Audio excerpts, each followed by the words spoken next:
All right, hello internet. Welcome back to the Gaming Academy with your host and truly headmaster of the Gaming Academy, GQAzndood. Welcome. We are back now here, back on schedule. Last week we had a study hall of Monster Hunter Wilds, and instead of having the normal class, we just hung out and played some Monster Hunter where we talked about video game and nerdy stuff. Well, we had also the audience jump in and participate on our hunts in class. So you're always welcome to do that, and we always announce it when we do. So, but now everyone's back in the faculty. Everyone is back in class, and hopefully you're there buckled up because, man, we're going to take you for a ride. If you didn't hear that song, if you have never heard that song before in the arcades, I do not envy you, but it is amazing. But anyway, class, welcome, settle in, pick up your books, grab your notebooks and ready to go. Tonight, we are switching it up. Not only are we talking about one of the greatest fighting games of all time, Marvel vs. Capcom 2, but we're also going to be diving deep into Switch 2 rumors in a full-on roundtable discussion. Plus, Nick, the AKA Tragically Elite, has returned to us here at the studio. Quick Bytes in the Rumor Mill will be his target for tonight, while Blazing Ace Nelson returns with the tech, learning about the Switch Axe. Pun intended indeed. So, because let's be real, we're all about switching things up tonight. So whether you're here for nostalgia news or the monster hunting tips, you're in the right place. Grab your snacks, hit that follow button, and let's get this class started. So without any delay, let's introduce the faculty here. As you know, I don't do this by myself, and without these guys, I'd just be kind of a talking head on the internet. But let's welcome the what do you call this? The instructor for PE class, aka the man on the street, the Blazing the Ace, the Nelson. What's good, class? Good to see you. We're back for another week. This week, oh man, we've got so much in store. I'm really looking forward to this week's discussion, not just because of everything that's happened over the intervening couple of weeks since the last time we've had a full faculty, but also just what we've got to look forward to. Yeah. Oh, I mean, always. We got a sequel with one of the consoles coming up, right? So that's always a very exciting title. We're going to keep it. Sorry. Yeah, we've got console sequels, and also, I mean, just talking about that is also going to provide a very good launching point for us to discuss what happened with this recent Nintendo Direct. That too as well. And just a little disclosure, we're going to try to keep everything factual tonight. No jokes, because there's enough of that already out there today, except the usual debauchery we always have here at the studio. But speaking of debauchery, the guy that brings us the news from his, I always forget Cyberpunk City. What is that? Because I'm not a gamer. Night City. From Night City. I feel like Night City was like a Grand Theft Auto city, but anyway, he was gone, but now he is found. That Nick, the AKA Tragically Elite, has returned to us.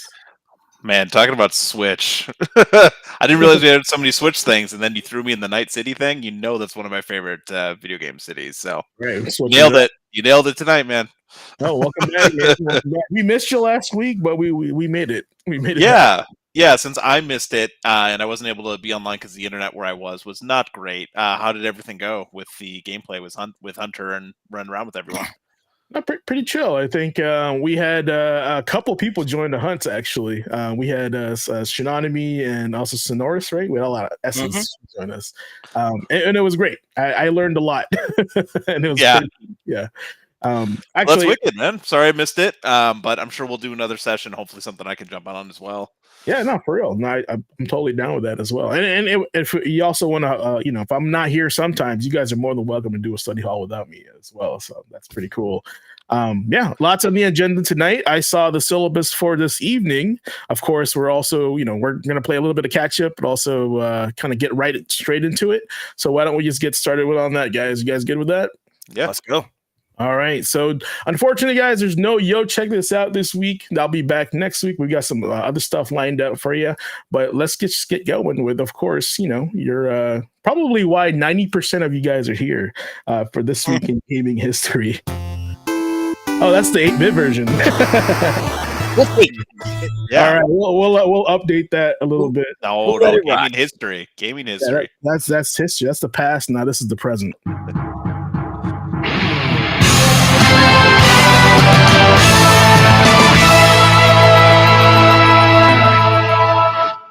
That's better. That's much better. Anyway, so we didn't do last week, so scrap that, right? We didn't really do that. Also, it's up to Jagos and Milo in the chat. But if it's your first time here, this week in gaming history, just like it says, we cover things that happened for this week from Sunday to Saturday. So in this case, we'll be covering March 30th all the way to what? April 5th? Yeah, April 5th. April 5th. So let's just get going. All right, here we go. All right, first one here for tonight.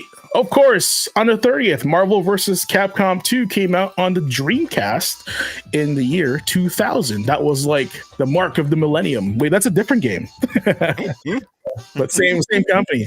All right, so guys, I know this is one of the greatest fighting games of all time, so I would love to hear your introduction to this game and kind of like how you came across it, your experiences with it, because as you know, last year the community tried really hard to get this back as a modern title, as a collections, and we finally did it. And I feel like we did that as a community, and so it's fantastic that we have this. Marvel lives. Marvel, when's Marvel? Right? That's like the thing. Yeah, this time it's definitely a matter of when. But my first experience with Marvel 2, definitely, of course. I'm a big arcade rat, so SoCal, like you'd say damn near the birthplace of the modern day FGC. And when Marvel 2 first debuted in the arcades, like the day that I heard that machine had gotten installed at the local arcade, as soon as class let out, I was sprinting down the street to get there. Stepped in, and yeah, I was kind of thrown for a bit of a loop once that game was powered up, and I heard, that now beloved theme.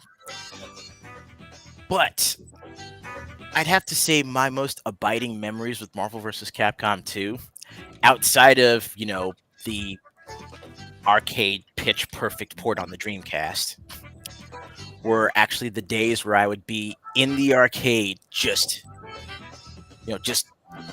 like we'd have a crowd around it. We'd have quarters all lined up on the console by the sticks, and one of the guys that would be playing on this cabinet consistently every day that I got there, Monday through Friday, without fail, was not just something of a local boy, but also a tournament contender and Marvel vs. Capcom 2 Evo champion. I got the chance to get washed by Duck Doe. I thought you were gonna say Justin Wong for a second there, but he was kind of everywhere. Yeah. It's Justin Wong. Come out of nowhere. But I mean, it was so cool just getting the chance to actually see, a lot of the major traveling competitors actually come through San Bernardino. They'd sit down, they'd play, we'd all chill on the afternoons that they were there, and getting the chance to actually learn a lot of what I know about Marvel vs. Capcom 2 from, not just getting tips and pointers from Duck, but also facing off against him, taking my losses. I mean, I eventually managed to get a round off of him with Cammy. You remember how wild my Cammy is. There you go. But yeah, that was where it all started. Right on, man. I mean, like I said, this game is a milestone in fighting game history. So, and you telling that story to Ace, like honestly, the image I had in my head is like Karate Kid. He said San Bernardino. I'm just imagining you as like a young Karate Kid having to face off in the All Valley tournament of Marvel vs. Capcom 2. Not that far off. No, it's not. That's why, like, right in my head, I was like, I get it. You painted a picture with words. I appreciate it. He's got his red bandana on and everything, ready to go. Crane kicking his way to victory, or at least one round. Ready to go. I will take my rounds where I can get him. How about you, Nick? What's kind of your story with Marvel 2? What's your history with it? I honestly don't have much of a story or history. For me, I was more of a latecomer to the series. I didn't get to play it back in the day. There wasn't a lot of arcades on Whidbey Island. for me to go to. Like the only arcade we really had was like the Cruisin' USA on the ferry, right? Hell yeah. So I didn't have much of a choice, and we've talked before. There's not a lot of chances for me to have like a wide range of consoles growing up. One of my friends had a Dreamcast, so it wasn't until much later when I started working at a retro video game store that I started collecting, playing, and appreciating games. So you could say like I had some kind of weird nostalgia for it despite never playing it. The sprites, the animation, the music. Like I got really into Third Strike, you knew that, but I never got into Marvel vs. Capcom. I wasn't much of a comic book fan, but I appreciate it a lot now, especially like looking back and seeing where it landed in, video game history. So it's cool we're talking about this. Just really appreciate what it brought to the table, despite the fact I never really played it back in the day. Yep. And yeah, this game has a lot of like awkward history, from my opinion. I think when it was first released, people had mixed reviews on it, just because it was so far departure from the OG formula. It turned from a 6-button fighting game to a 4-button fighting game, right? Mm-hmm. And so that was the big one. That was the big change. Also, combo routes were different. The music was atrocious in comparison to the other games that were out. Now we love this game because of how it reminds us of that. But when it first got released, people were kind of taken back by it and was like, "What is this? This is not exactly what we were playing before, right?" I mean, the music was so much of a shock to the system that later on down the line, after the Dreamcast copy of the game had released, there were already people in the community making homebrew mods to change out the music for Dreamcast copies of Marvel vs. Capcom 2. Yeah. It was just a big change, and so people weren't used to that. But now, of course, we recognize, Gonna Take You for a Ride, right? All the jazzy themes and endings to the game. But yeah, that's memorable. To your point, like to bring it up, not to like step on your toes, but that's a really good point you just made. I just want to highlight that, like people being upset about how different it was and the need for dev teams to take risks. I mean, we've talked at length before about the change from Street Fighter 2 to what eventually Third Strike became, but the new challenge, like everything that they came out with, like the jump to the third iteration, like very different. People hated it, but they tweaked it, they worked on it, they went back to the drawing board a little bit. Like, they had to do something different, and you see that with dev teams nowadays. It's that weird catch-22 we have as fans. Like, you want what's familiar, but you want new innovation as well. So where are you going to draw the line? And hindsight helps here, but just something to think about. Yeah, and I do think devs need to innovate, because otherwise it gets stale. Imagine working on the same game over and over again, right? Nothing different. It would get boring. So, but yeah, this is also one of the first games, fighting games in Capcom to switch over to the Naomi board, because before this it was just a standard sprites. And then they switched to the 3D Naomi. That's why the backgrounds of the Marvel 2 have 3D backgrounds, just for that reason. But yeah, it was just a big shock. Now it's like a cultural icon, right? People have never forgotten Marvel 2, and Marvel is just a big part of our gaming history and also the fighting game community. So I think that's fantastic. And to have the fighting game collection back, thank you, Capcom. We appreciate you. And we appreciate the community. Yeah, thanks for the so fans. Shout out to Scorpio. Good to see you tonight, Andre. All right, so some of the other games here that we've also coming up on the 30th, or released on the 30th. Resident Evil on the PlayStation was released in 1996 in the US, not Biohazard, but Resident Evil. Crimson Seas 2 on the PS2 in 2004. Resident Evil Outbreak on the PS2 in 2004. A game called Raw Danger on the PS2 in 2006 in Japan. That is arguably the sequel to Disaster Report. If you guys like quirky, weird games, that is one of them to pick up for sure. Final Fantasy 15. That title is just so awesome and hardcore. And then I looked at the gameplay for that before we hopped on. Not what I expected. And you got to make sure you include the exclamation point in the game in the title of Raw Danger. FF15 came out on the PS4, Xbox One, 2016. That was a big one. Warriors All Stars on the PS4 and Vita in 2017, and a personal favorite of mine, Dredge, came out in 2023 on pretty much everything that's playable on video game consoles or platforms out there. Also in 1998, Sony Online Entertainment is formed by smashing together parts of Sony Online Ventures and Sony Pictures. They went on to create releases of EverQuest, Star Wars Galaxies, and Champions of Norath, which is one of the better action RPGs out there. So awesome. All right. I see a highlight here for Crimson Sea 2, Ace. What you got for us? Now, Crimson Sea 2 was a interesting one for me because it was one that, it was a game that I had no clue about when I first saw the packaging, when I came across it at a GameStop, actually. But I'm like, Crimson Sea 2, what is this? I pick it up and I see that Koei had a hand in it. That already had my attention because Dynasty Warriors. So I pick it up, I take a look, and I'm like, yo, this like underground little sci-fi gem is kind of baller. And then I find out that of course it's part 2, and I start looking for the first game to see if I could find it, only to realize that the first game was Xbox exclusive. Yep, that's true. And actually, I was wondering why I didn't have a copy of the first one. Then I realized it was only on the Xbox for a while, and then we got a taste of it when 2 came out. So yeah, I was about to say, one of the real nice things about Crimson Sea 2 is that they actually do a pretty good job of recapping the events of 1. Yeah. Not just in like gameplay cinematics, but also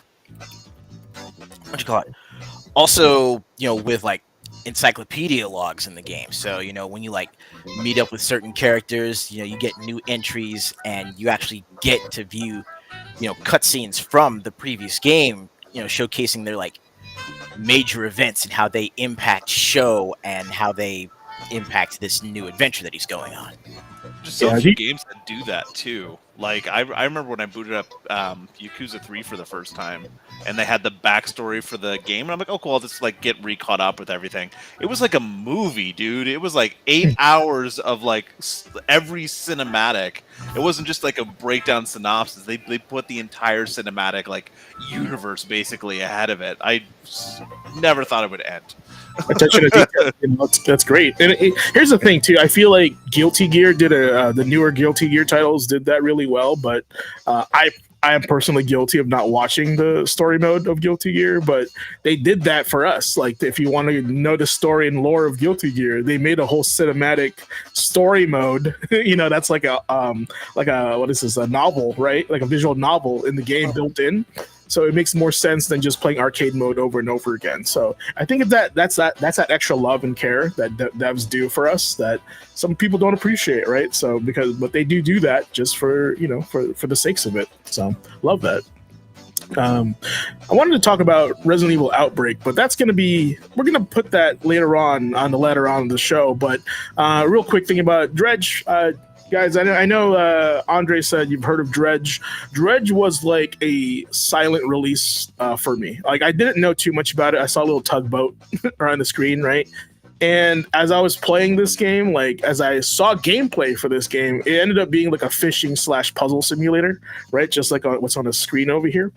And it's actually pretty fun. It's a very chill game, but it's also got its dark side, like everybody else here.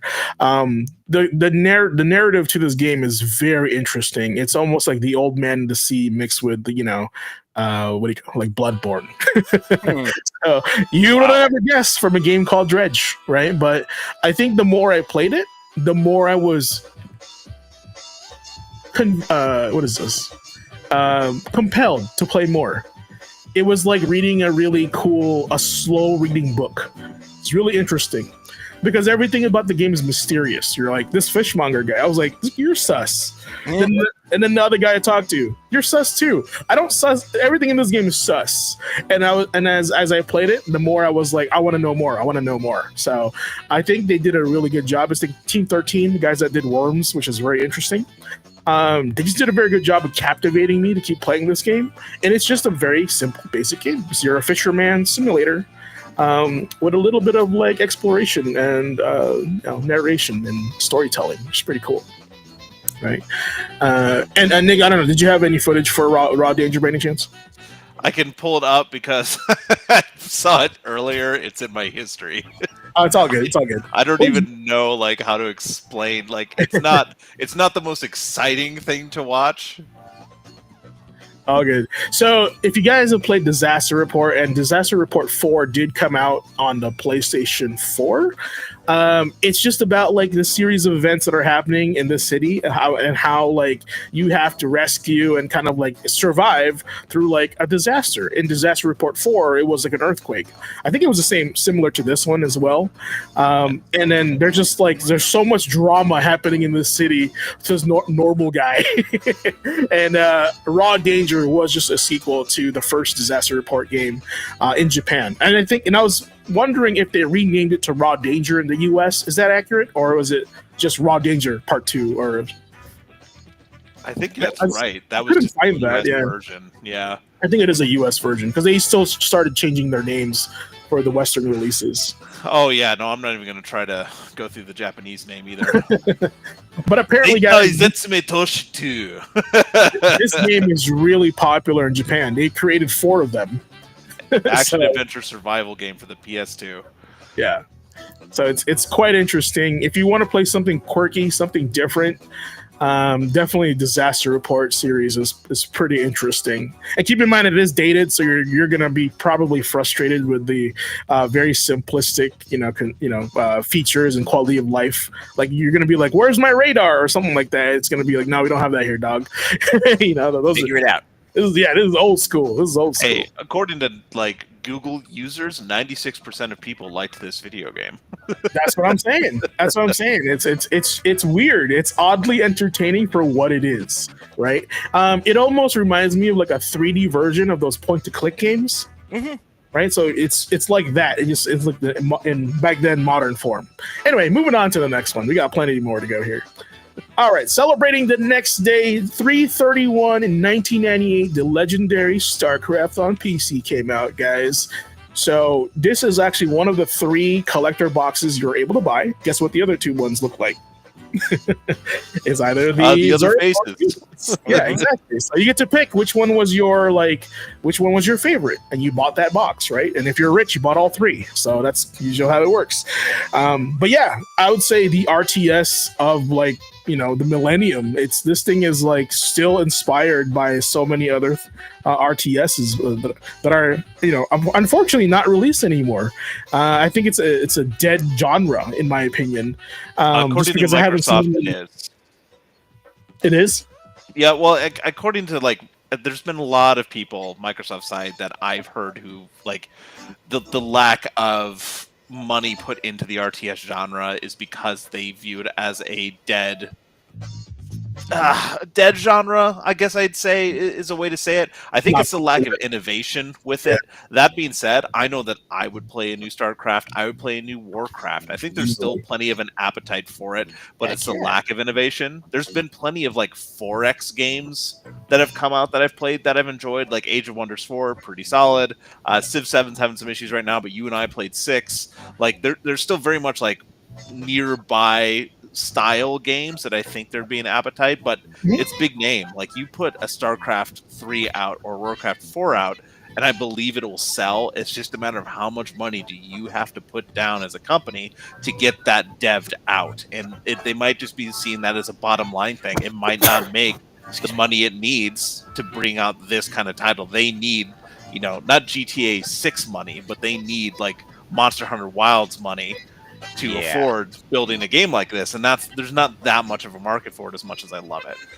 Yeah, no, there was a new RTS that's being released, and they innovated it by taking away the APM or APC, APM. I think it's APM, right? You guys know what APM is?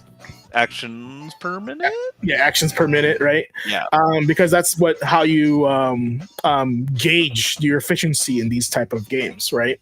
And so what they said, and I feel like this has already been released and announced, and if someone in chat can tell me what game it is, the main focus of this RTS was you would just build the economy for the RTS, and then you would build the units, and then the units itself would just have its own AI and fight, right?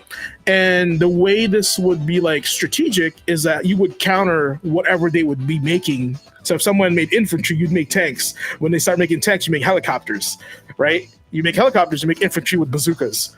So that's kind of like that, and the AI would handle that itself. And I think that was kind of clever to kind of put it that way.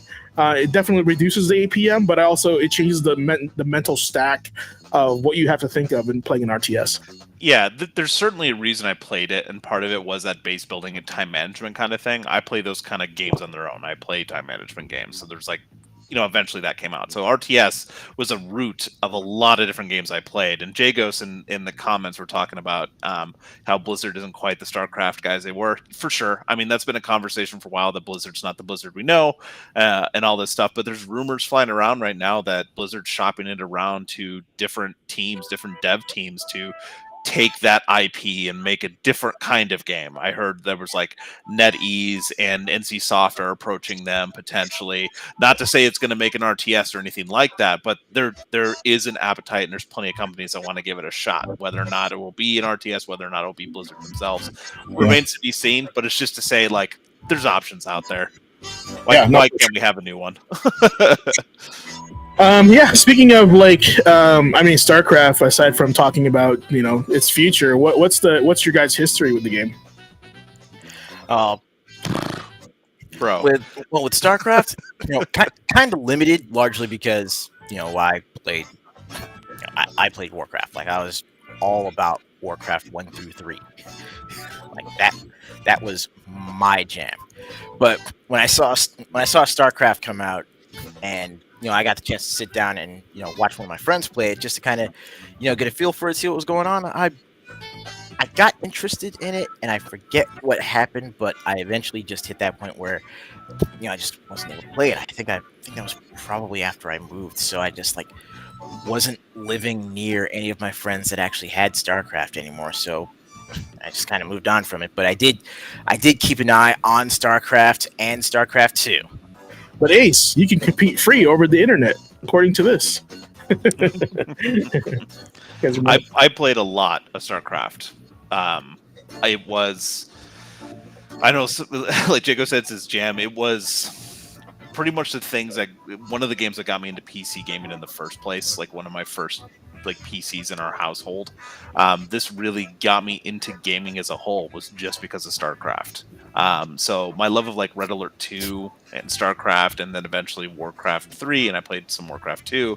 StarCraft was the game for me that I played nonstop. I'm not saying I was good at it. It was pretty shit, to be honest, looking back at it. But I just enjoyed the world. I loved sci-fi worlds. I thought it was super interesting. I thought it was pretty well realized and lived in. The world building was solid. And it's carried through to this day. It's one of the reasons I'm still really into Blizzard games, was just because of this title. And you and I, James, we've talked before about StarCraft 2.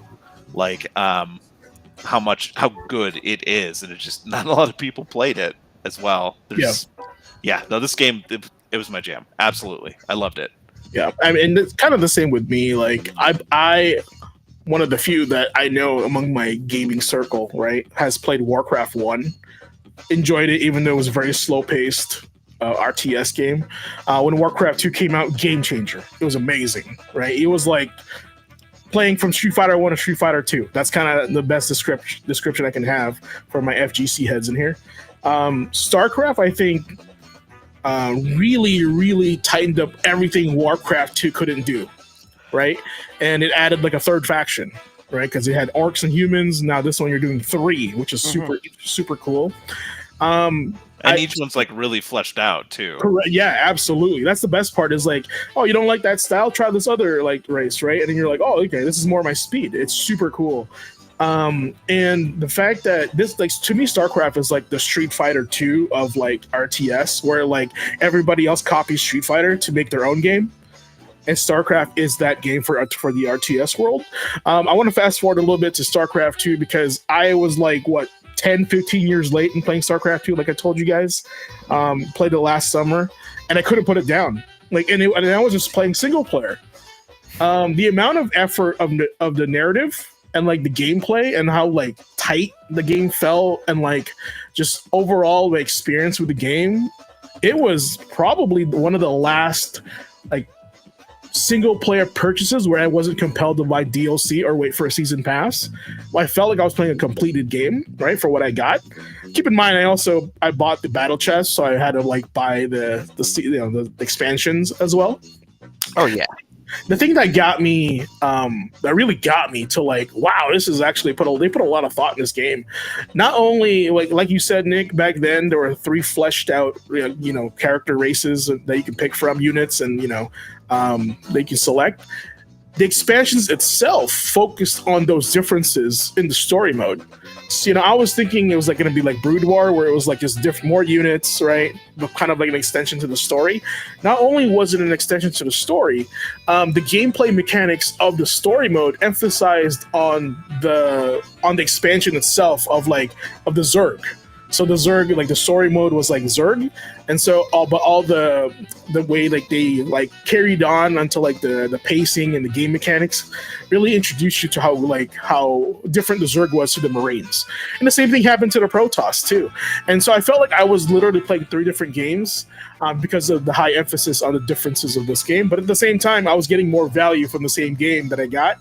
So it didn't feel like I was like spending extra money. It really felt like I was like playing 3 different games at the same time. And then, like I said, Blizzard's really good at this, and in no way or form did they make me feel like, oh, I have to buy this, right? It just felt like it was a good value for their own experiences for each game by itself. Yeah. So I think that was a good one. For sure. And these days.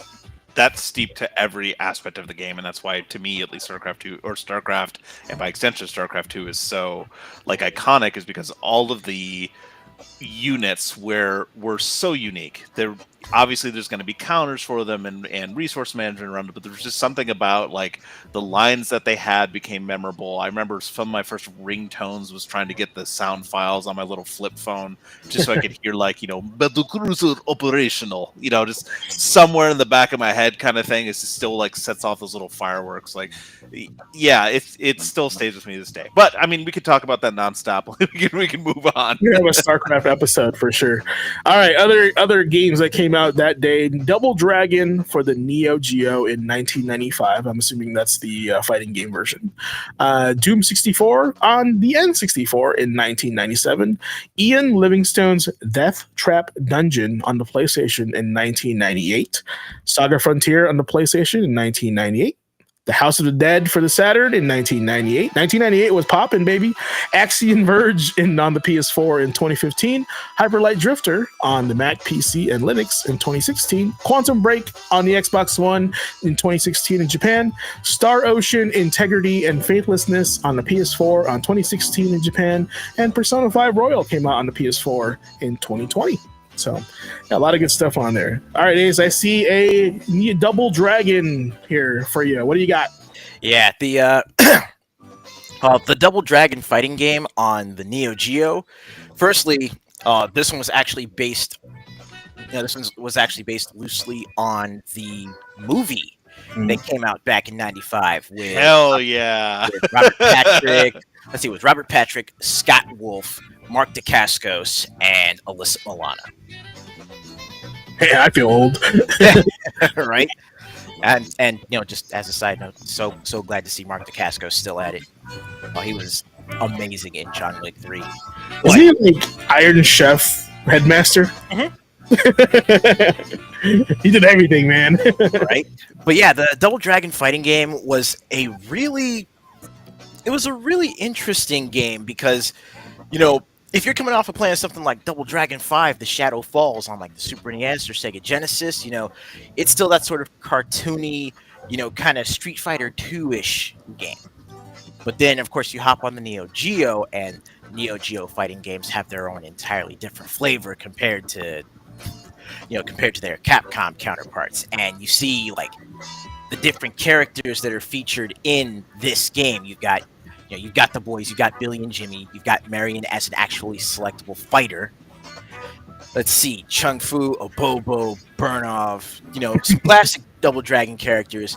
But then you've got characters like Amon and Rebecca, who are new to the roster, new to the lore. But you actually picked them up in this game, and they're actually really, really pretty solid to play. Like, as a Neo Geo fighting game, you get into this, and if you've played stuff like Street Fighter, if you've played KOF, then it's hard. It's like stepping into your own backyard.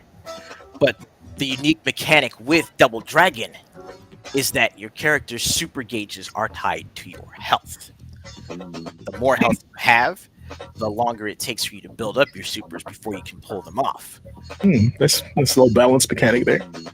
It's interesting. Technically not canon to the rest of the universe, though, right? What's up?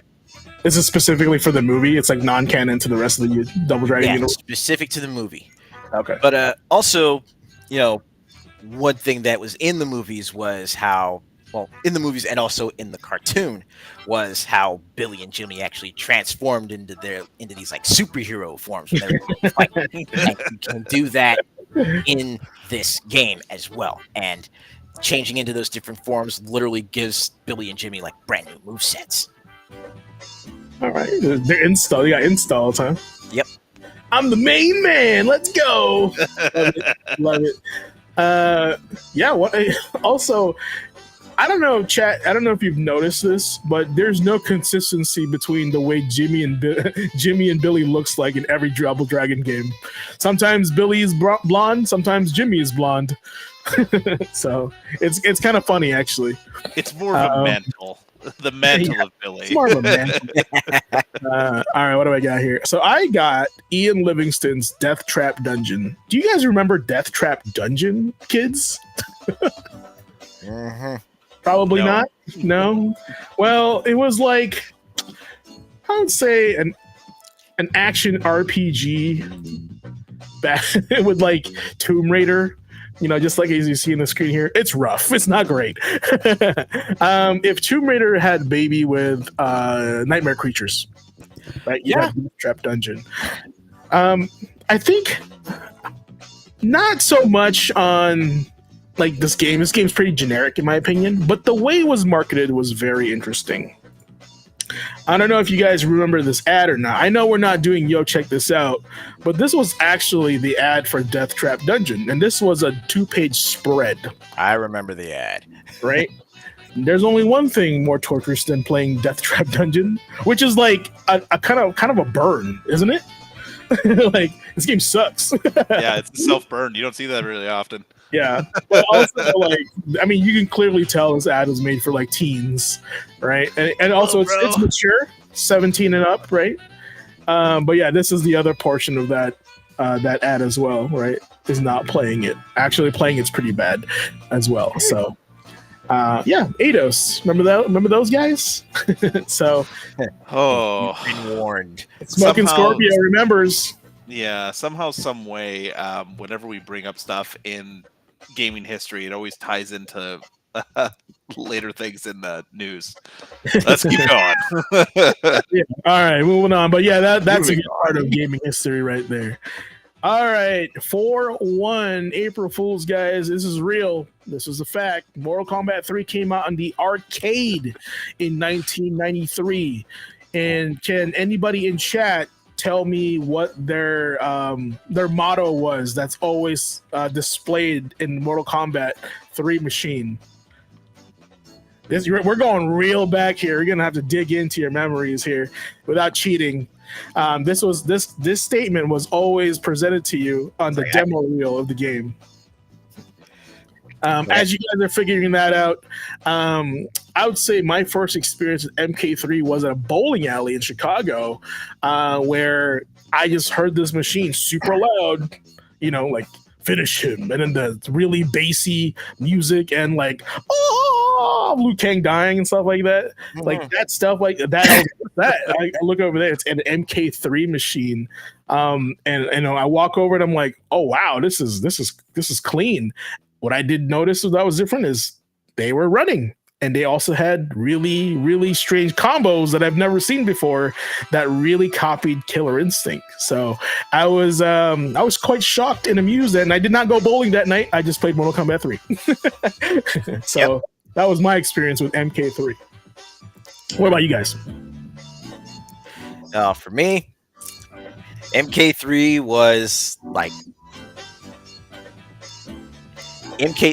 was Tips and Tricks magazine. Like the first time I saw it, it was literally, I went to the store, I saw the Tips and Tricks magazine, saw, Mortal Kombat 3, and considering the day it came out, I thought it was an April Fool's joke, because you know how them boys at Game Pro love their pranks.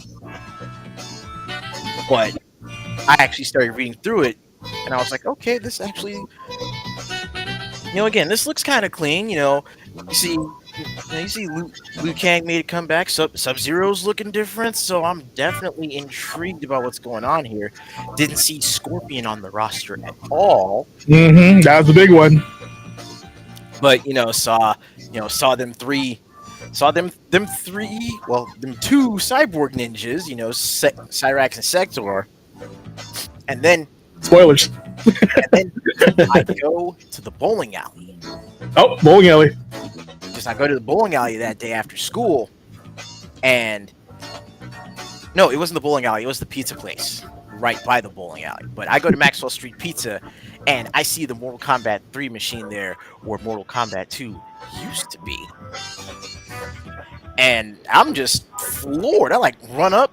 I'm checking it out. I'm seeing the characters running, doing all these fast, flashy combos, and I think that probably led to literally my first actual, the first actual gaming magazine purchase of my own that I made, because I had my allowance, so I bought Tips and Tricks. So I was the kid around campus who was walking around with all the fatalities and all the combos. Everybody on campus was coming up to me. That's the guy that knows the fatalities. Yeah, I was Mr. Fatality. Yeah, there you go. That's not a good nickname these days, but that's good. That's good though.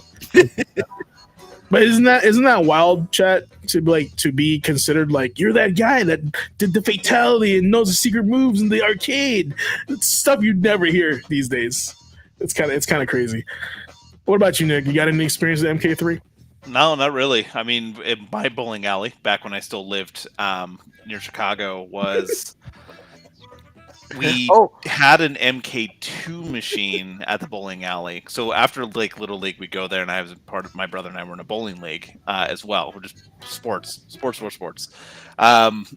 I remember there was a MK2 machine, and eventually they replaced it, and there was talk of getting the MK3 machine.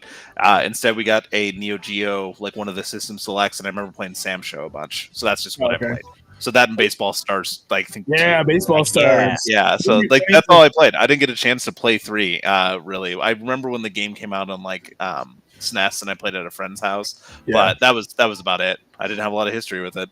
It would have been really funny if you said Neo Geo with Double Dragon in it. Yeah, right. That would have been hilarious. No, just Sam Show for me. All right, I'm gonna read through these to give you guys a moment to figure out what the answer was to my riddle here, and then by the end of it, I'll ask again. Other games that came out on the first Cool Spot on the Genesis. One of my favorite Genesis games is Cool Spot, and if you're you know what Cool Spot is, you're old like me. All right, make 7 up yours. Yeah, there you go. That's like more 2000s, but yeah. Raptor Call of the Shadows as an Apogee game I wanted to feature on the PC in 1994. All right, 1080 snowboarding on the N64 in 1998. Saga Frontier 2 on the PlayStation in 1999 in Japan. Def Jam Vendetta on the GameCube, PS2 in 2003. Kuon on the PS2 in 2004 in Japan. The GOAT Simulator, PC on 2014, Ragnarok Odyssey Ace on the PS3, PS4, and Vita in 2014, and the Destiny Killer, supposedly, Outriders, came out on everything back in 2021. Couple tidbits here. In 1976, Apple Computer Inc. is founded in California. Shout out to all the Mac versions of the games you had to buy separate parts for. Ugh. and in 2003, Square Co. Limited. LTD, that's right. And Enix Corporation perform a fusion dance and merge to form Square Enix, their final form. Huge news as their libraries speak for themselves. That was quite the merger because those were like two titans of RPGs, RPG makers. So fantastic. Huge. All right, so hey, you guys got to tell me about this 1080 snowboarding because I'm a cool boarders guy. The only reason I highlighted it is because that was the first game I owned on 64. I remember the day we got our Nintendo 64. My mom, we saved up all of our money in one of my dad's old like cigar boxes. You know, we'd like painted it. He was just like, I don't need this anymore. You guys can have it. Put your coins in it. We saved a bunch of money up and we put it towards an N64 when it came out. You know, just for that like Christmas. So we got that. I believe. I can't remember. I think we got Mario Kart and 1080 snowboarding, if I remember right. I know we had 1080, and that was like the game I played the most until we started being able to buy other games, man. But I still hear the menu selection music in my head. I remember picking the boards. At the time, I got really into snowboarding too, so it was like the perfect time to like have that game. I could never for the life of me pull off a 1080. Like I tried so hard. The same kind of thing where you go into like the learning mode to learn all of your combos and your fighting games. I had to do that in 1080 to figure out the combination to like get the 1080 down. Like I got 720 just fine, but I couldn't get 1080. Like the button combo with that shitty Nintendo 64 with joystick to try to spin it enough with the R button presses to time it right. Like I could just never do it. But it was one of my favorite games to play. Not a lot of like replay value once you unlocked like all the stuff. When you go over to friends' house, it's not like they want to play that. You know, play Mario Kart, eventually Smash Brothers, GoldenEye, stuff like that. They don't want to play 1080 snowboard, but it's still a near and dear to my heart kind of thing. I loved it so much. Right on.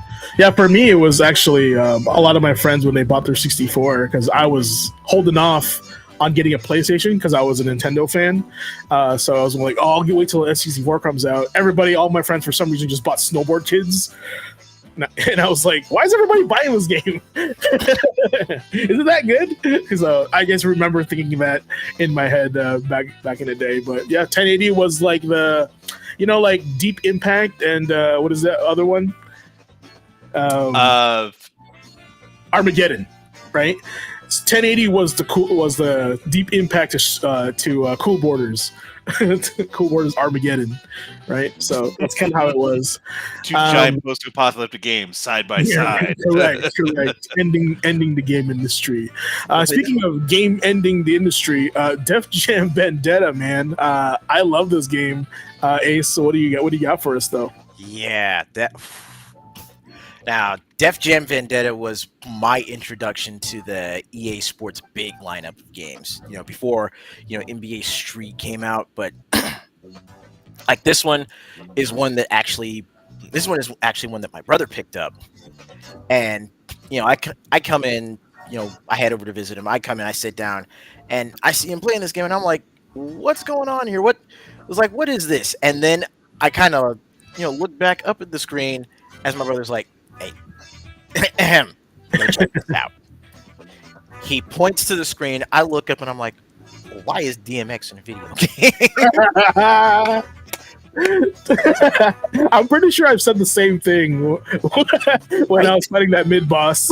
Why is DMX in a video game? But then, the music kicks in. Mm-hmm. All this that's happening on the screen right now, the music kicks in, everyone gets in the ring. I'm like, oh man, they actually got all these guys. They got Method Man, they got Dub C, Omar Epps, all these hip hop celebrities in this, in this game, in this really solidly put together wrestling game. Yeah.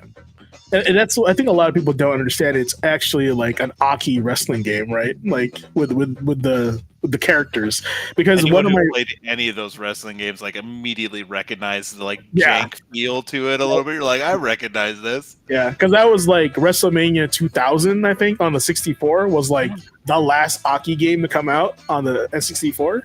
And so switching over to the GameCube. Was it that or No Mercy? I can't remember which one came last. I think it was WrestleMania 2000. No Mercy was. I played No Mercy. I think a little bit more, but yeah, they were very similar. Yeah, but yeah, this game is awesome. Not only that, Ace, I think this probably one of the most engrossing story modes in a wrestling game ever. Man, like, like if there was one other story mode that I could think of that actually like really pulled me in, especially in a wrestling game. Yeah. Shut up, Rumble Roses.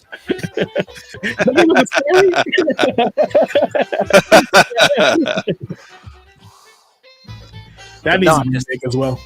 But I mean, between that and also like the special moves, the special finishers in this game are absolutely freaking wild. Yeah, I would say they were ludicrous. Nice. Yes, they were. I understood that reference. Well played. Kick from the hood. Oh, he's blazing. All right. Speaking of blazing, let's move on to the next one over here. All right, 4-2. What we got? All right, so I wanted to feature this game, Defiance, for the PC, PS3, 360, that era, in 2013. All right, chat. Before I move on, did anybody get an answer to my Mortal Kombat question? Oh, pop quiz, hot shot. No, nothing. I think Nick saw it. He paused it for a second, and I saw it. I did. I was looking, but the statement that you would see. This is a good Mortal Kombat trivia on a Mortal Kombat machine. Was there's no knowledge that is not power. You would see that all the time in the arcade machine. You're like, it's trying to talk to me here, trying to give you some Art of War stuff, you know. But yeah, that was a really fun one. Read, nerd. Go to school. Yeah, exactly. Speaking of nerd, Defiance was probably one of the nerdiest things that have come out on this day, just because this game was released in conjunction with a TV show that was released in like the Sci-Fi Network. I don't even think that's around anymore. No, right? It went away, then it came back, and I think it's gone again. Yeah, so like, look, Smoking Scorpion said the Defiance, played that one and watched the show. Yeah, this was one of those games that were like a tie-in to a show where I'm not sure if the events in the game like happen in conjunction with the show, but I think you watch the show for like the lore, then you play the game as like a side story of the show. It's kind of. Yeah, that same era, there was the game Falling Skies that came out. Yeah, Kind of did the same thing, the whole like sync events kind of thing. So I mean, it's cool, it's clever, but does it work for the gamer that doesn't pay attention? Probably not. And most of you in chat probably don't even know what Defiance came out on the 2nd of April. So, and that's kind of like the lesson here, right? It's like cool idea, but like, will it appeal to the masses? So no matter how cool the idea we got, will it sell to the average gamer out there? Yeah, I think it was trying to bridge that multimedia gap before a lot of these franchises became multimedia giants like they are today, and before the streaming wars. Because this was pretty early in the 2010s for this to be coming out and doing things like this. I remember it was like at the time it felt like it was super innovative, was thinking outside of the box, didn't catch on, and we're just like, okay, it was kind of cool, whatever. But nowadays, like as we've seen, how many people watch like the series over and talk about even broader scope of going into the lore and the world of it. Like there's opportunities to do stuff like that again and like tie it in. And like we talked about earlier, Ace, there's so many tie-ins with skins and stuff. Why not the game and show itself, right? Yeah. It's not that big of a stretch, but doing it right, doing it well, and finding people that are interested in both.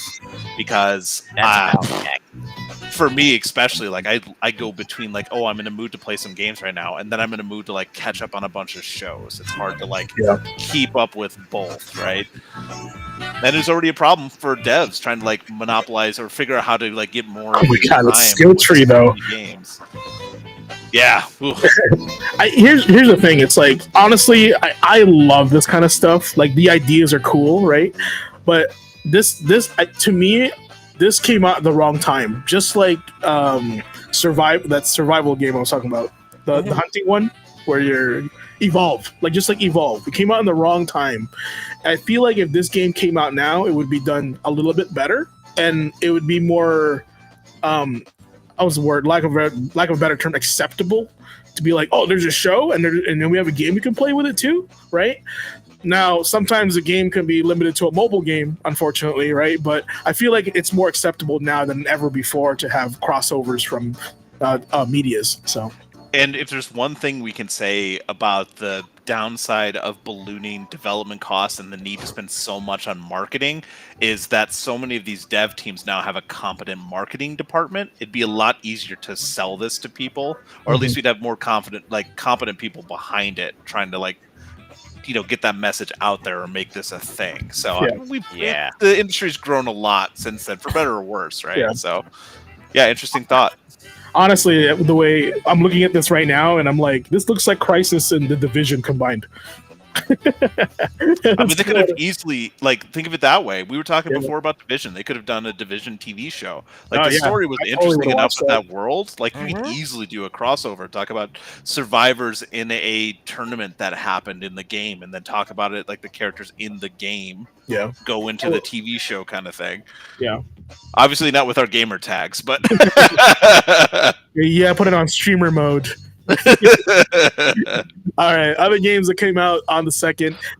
One of my personal favorites on the Super Nintendo, Aerobiz Supersonic. Guess what kind of game that is, chat? On the Super Nintendo in 1993 in Japan. Final Fantasy III in America, also known as 6 in Japan, came out in 1994 on the Super Nintendo. Metal Slug 2 on the Neo Geo in 1998. MDK2, guess what those letters stand for, in the Dreamcast in 2000. Earth Defense Force 4.1, The Shadow of New Despair. The Japanese love those long titles, on the PS4 in 2015 in Japan. And for some reason, they re-released the Oregon Trail on iOS in 2021, but it's like a modern version, so I'm totally down with that as well. Totally down with that. Ardays, I see a highlighted Final Fantasy III here on the Super Nintendo. What you got for us? Oh, I mean, come on. It's Final Fantasy 3, aka 6. It's by and large a no-brainer. Remember how I mentioned that collection of games that my brother had borrowed from his friend on the football team? We had Super Mario RPG, we had Chrono Trigger, we had Secret of Evermore, we had Secret of Mana, and this. So you named 5 games, I think, maybe 6, right? And I want to tell chat this. All those games were all $80 each back in the day. My man's got money. Yo, Scorpio has a fantastic question, guys. You want to drop the knowledge on why is it 3 or 6? I'll let Ace do that. Actually, yeah. Simple reason. It's listed as Final Fantasy 3 in the States, pretty much for the sake of continuity in naming, because the first Final Fantasy game that released in the States was, of course, the original on the NES. But the second one that was released in the States was that one right there was Final Fantasy IV in Japan. So there were a few games in the series that hadn't released in the States before we got that next one over here. And, similarly, we didn't get what was supposed to be Final Fantasy V over here. But when 6 was brought over, it's okay. We're dealing with Americans. We're dealing with people who haven't had access to the rest of the series. So let's just try and keep the let's try and keep the continuity there, and that's why it jumped from Final Fantasy 3 to 7 once it hit the PlayStation. Marketing and naming conventions, just trying not to confuse people. Back in the day, it was a lot more difficult to get information on games, and it was a lot more difficult to get imports, especially.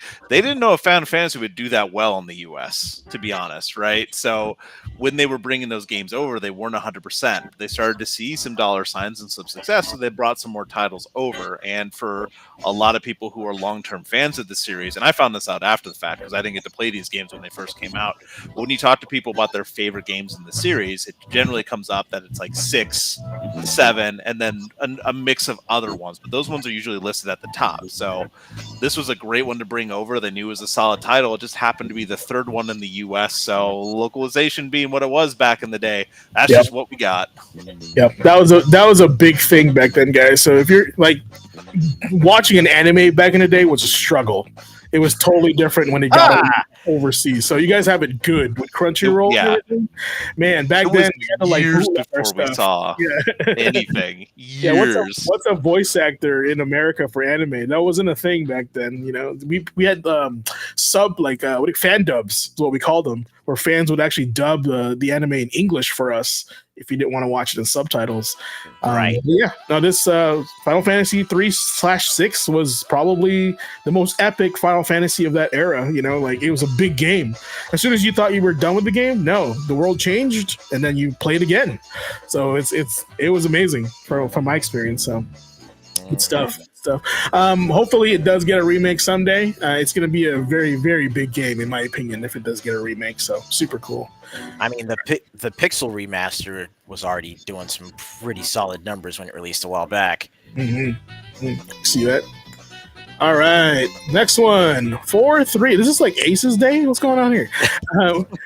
Warriors Orochi 2 on the PS2 coming out in 2008 in Japan. I told the story to chat about how I was trying to get a copy of Orochi 1. I don't remember how I got my copy of Orochi 2, unfortunately. So, but yes, Ace, I'll let you jump the lead on this one. Yep. Warriors Orochi 2, definitely, another one of those that, I was already neck deep in playing the first one, having a great time. I saw that 2 was getting ready to come out.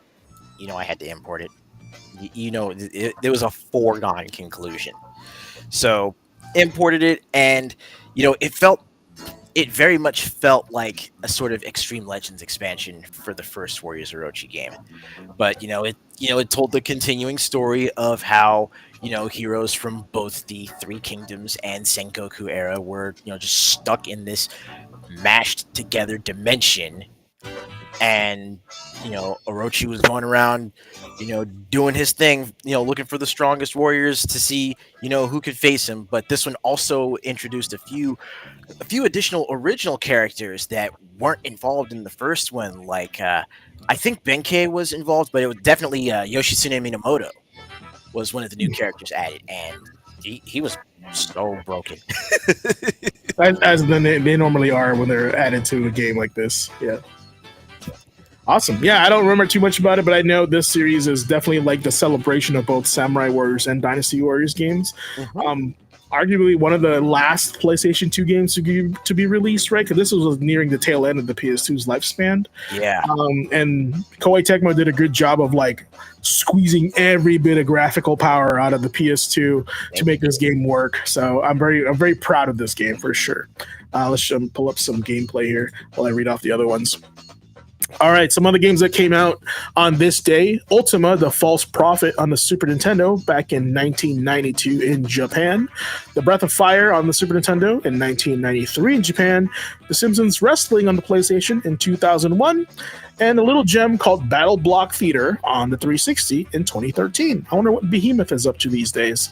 Also, speaking of 2013, Disney shuts down LucasArts' development division and cancels its own then upcoming games. While they would be resurrected later in 2021, this marked an end of an era. Which is sad because the next game about to reveal is one of those games. Yeah, yes it is. I remember hilarious. I love LucasArts games growing up as well. Same. Like after I got past my RTS phase, like it was all about LucasArts and seeing that like logo and playing those games. So yeah, when Disney bought them, I forget what year I think they bought them the year before, so they had it for less than a year before they just were like, all right, LucasArts, you're done, you're gone. That being said, to be 100% fair, I remember like the games had kind of gone downhill those last few years, so like it was rough anyway. But then Disney stepped in, bought it, and they're just like, all right, gone. And everyone's like, my childhood.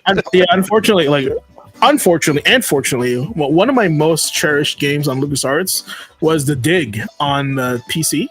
Was a point and click adventure game. I think it was a unique IP, but it was like super enthralling and super like it was just super fun to play, in my opinion. It's like King's Quest, but in outer space. It was super cool, and that was one of the more LucasArts titles I could think of coming up.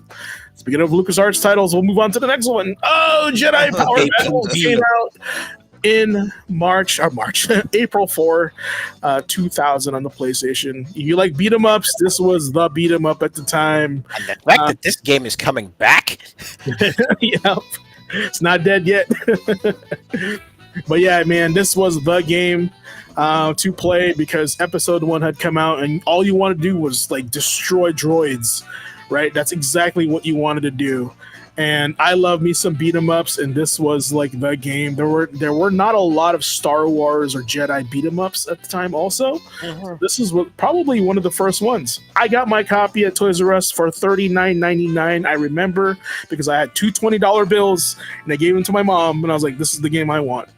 And that's my story with this game, and the rest is history. So, I don't know if you guys have any history with Jedi Power Battles, but this was a good one to add to the library. Heck yeah, no, it's me and a couple of the guys from school. We'd spend some weekends sitting down trying to see if we could 1 credit clear JPB, and we each literally. It was taking it back to, the old school Double Dragon games where each of us would actually pick a character that we would dedicate to using as we tried to play through the game. So, my friend Bruce was he was the Obi-Wan main. I was actually, it wasn't Mace Windu, actually. My main, I think it was, oh God, what was his name? But it was the orange dude, Kit Fisto. But we each had our own Jedi that we would try and play through that game with, just to see, just to challenge ourselves to see, if we'd be able to actually, 1cc it. Can we also talk about the fact that Mace Windu's lightsaber on that cover art's blue? It's not purple. Yeah, it's not purple. Yeah, I was actually a Plo Koon main. But yeah, unfortunately I don't think I have a copy of it, but I did pull out this masterpiece. Oh yeah, not quite the same. Not quite the same. Not quite. Where's a remake of that? No remake of that. No remake of that. But there is actually a fan-made Star Wars fighting game that is. I think there's a beta out for it right now. Look it up. It's called Force Combat. Okay, give me that with an expanded roster and the Tekken 8 engine. Let's be real. Don't play with my emotions. The best Star Wars fighting game is the alternative mode in Episode 3 on the PS2. That was the best Jedi fighting game out there. Oh man, I don't know if we want to like fighting game. Yes, I'll give you that. But if we want to talk like multiplayer or at least like user. I loved playing the multiplayer in Jedi Academy. The fact that so long? You can create. Oh, it's a modifier you can pick up in the game. But Jedi Academy, so by extension Jedi Outcast, would have the multiplayer with so many maps. You can like do your own Jedi person, and you'd have double-bladed lightsaber, dual wielders, single lightsaber users with the 3 different styles. Like it was so much fun to run around in there, and that one had dismemberment. Like you can chop off their arms and stuff too. It was so much fun. Plus, it gets super crazy because you get people that put points in force powers, and they'd have like super jump, and then someone would like force push you off a bridge or something when you're like mid-air. It was chaotic, dude. Like I'll have to pull up like some multiplayer of that sometime. I had so much. What's fighting game balance? Nothing. Nothing. There is none. It's a joke. No, that's cool. And I think, like, honestly, when I played Jedi Survivor, right, I thought, like, I never would have thought the Dark Souls formula worked really well in a Star Wars game.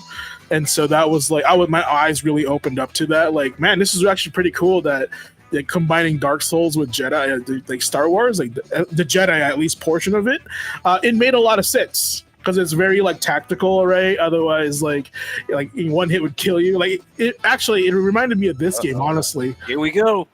you know? So this is the Jedi Academy, but people like you could emote like bow to each other, like some kind of chivalry. But then the people just like spin around trying to kill with like random attacks. And the thing was, is you would do like your light, medium, or heavy attacks depending on which style you're using, and then you'd have to aim the mouse. So you're trying to like do the move and then turn it too to like get someone so they don't parry it. Yeah. But it was so much fun just because there'd be so many people on here, and there was like a little bit of a community Bro, this behind game it. was it. Yeah, but then like look at all these people just running around. It was chaos because you could just randomly like throw your lightsaber and see a lightsaber fly into your screen and take you out. Like Honestly, it was so crazy. they could probably reenact this with the Battlefront stuff. Because this reminds me of Battlefront when you're the Jedi in Battlefront. So Oh man, I would take this chaos with like the Jedi Survivor like graphics and stuff. I'd have so much fun playing it. Dope. yeah, I also think and this is kind of getting sidetracked, but we'll jump back right onto it. Koei Tecmo did say they expressed interest in using the Star Wars license to make a new Dynasty Warriors game. So that'd be kind of interesting. No. Oh, no. Victory! He did it. He won. All right, other games to come out this day: Armored Core 3 on the PS2 in 2002 in Japan, Doom 3 on the Xbox in 2005, ESO: The Elder Scrolls Online on the Mac and PC in 2014, Persona 5 on the PS3 and PS4 in 2017, and a little weird game called Super Dragon Ball Heroes World Mission on the Switch and PC in 2019. Also in 1975, Microsoft Corporation is founded by Gates and Allen in New Mexico. It had 3 employees, and I can hear Windows 95 boot up music in my dreams. I wish I had that prep for you guys. By the way, we'll just use the GameCube. Oh, that's not the GameCube. That's not the GameCube. It's an epic GameCube. Can you imagine loading up your GameCube and that makes that sound? Like, whoa, man, relax. relax. All right, we got some quick ones here. Armored Core 3 Ace, what you got? Yeah, Armored Core 3, again, a huge leap forward in the series compared to 2 because, when Armored Core 2 first released on the PlayStation 2, it was still very much like, it still very much felt like you were playing, the earlier Armored Core games, but with a new coat of paint. But 3 was where the series started to advance, not just in its storytelling, but also in your mech configurations and even just with the control setup and the UI. It started introducing more optional parts and other components like inside parts that you can use for your mechs. But the game played faster, and this was also the first game in the series that actually offered branching paths depending on which missions you took. Oh yeah, that's big. One thing I will say too, like looking at this gameplay, I do love the like lock on screen where your point of view is. So you can, I know it's for like being able to lock onto these things in all of that. I just like that look of it. As you can see it move. That's really cool for something in the PS2. Mm-hmm. Oh, and I forget whether it's there is actually a secret code where you can switch to a first person in cockpit view while you're playing. Oh, nice. Yeah, that's pretty big for a game like this. Yeah, it gives me Dead Space vibes for that UI, like that realistic movement in front of the core. Mm-hmm. So that's pretty cool. All right, Nick, you got Persona 5 up here. What's up? Persona 5, my first real dive into the Persona series. This was one that I was sold on the style of the game, and I can't speak enough about how great the UI, the menu options, just the style of the gameplay in this game, because it grabbed me from the get-go. It was just something I just was not expecting. I was hearing really good things about it, right? And not having played any of the old Shin Megami Tenseis or any of the other Personas, really. Like, I played the Ultimax fighting game for 4, and I'd heard good things about it, but just, like, the style that this game is steeped in, the music, the story, like, all of it, I was sold instantly. This was another one of those things where I bought the game, I ended up loving it, I got the steelbook for it, and it took me a while to track it down, but I finally got the collector's edition, the Take Your Heart edition, later on. I just loved the game that much, and it turned me into a fan of the series. It's the one that did that for me. So I got Royal when it came out. I'm looking forward to see what they do with any kind of follow-ups to it. I know they're doing some remakes right now, but I think this will kind of always have a place in my heart, not only as the first, but just Man, it's the reason I got into Metaphor was the style in this game. It looked like you saw the UI, the menu options in Metaphor, and I'm like, oh, that's Persona 5 vibes right there for me. I have to have it kind of thing. So yeah, man, I really dig this title. Like I said, I took a chance on it. Wasn't my normal thing, but there was something spoke to me. It's one of those titles. It's one of those titles, no matter what your opinion on it may be, it's definitely a title that emphasizes that, visual design goes a long way. Art direction goes a long way to, preserving a game, or at the very least making sure that it isn't dated. I mean, not only that, it gives the game its identity. I see this as good and bad. The good is, of course, it's super appealing, very eye candy, very good to the eye. The bad part is now this is expected from all their RPGs. This team at least, right? They're going to be like, well, they did it with Metaphor. Imagine like a sci-fi one now, right? Very futuristic. That'd be super cool. But now they're under pressure to be like, well, and why doesn't it look like this? Because you guys always did it this way. Kind of like Vanillaware, right? When you play a Vanillaware game, you expect that same Vanillaware art from those guys. So I think it's a good thing at the same time, but definitely expectations, the bar has been raised for sure. 100%. Yeah, absolutely. And I do have my expectations about it too, but that's one of the reasons it made a bridge. You can build on it. That's why I like Metaphors so much. It felt like the next evolution of this style. Like just looking at this, I can fully admit it's a little chaotic. There's a lot going on, right, with the UI, but it's the style with the music and everything, which I've muted here. It sells you a lot better than what I'm explaining right now, but that's why I like Metaphor even that much more. It felt like an upgraded version of that. It's not as like loud, clunky, but still has style. So they can build on it for sure. But yes, absolutely, I agree. There's an expectation. Yeah, and I also think it's different when you're playing it. Like, we're watching it here on YouTube, right? But like when you're playing it, it's just so more in your face, and it's just a different experience. So play for yourself. I think there's a demo out there, right? Check it out for sure. If not, talk to a friend that owns it and borrow it. I've been trying to get one of my buddies to play this for a very long time. He's a big fan of like the turn-based Final Fantasies, and I'm just like, dude, you gotta play this game. Like, just give it a shot. All right, down to our last day on the 5th of April. Rockin' Cats on the NES came out in 1991 in Japan. This was one of the rare Atlas games that was released on the tail end of the lifespan of the Nintendo. Think of Ninja Gaiden and Chip 'n Dale Rescue Rangers combined as far as the gameplay goes. So that's very interesting. And it was my choice because we were lacking on retro, and I remember playing this game myself because I remember like Tom and Jerry and like SWAT Cats. And I kind of got like the SWAT Cats like art style with this, with a little bit of Tom and Jerry in it, so it's kind of cool. But yeah, I don't know. Do you have video up for Rockin' Cats? I can pull that up. All right, other games that came out on the 5th is Starfleet: The War Begins on the DOS in 1985.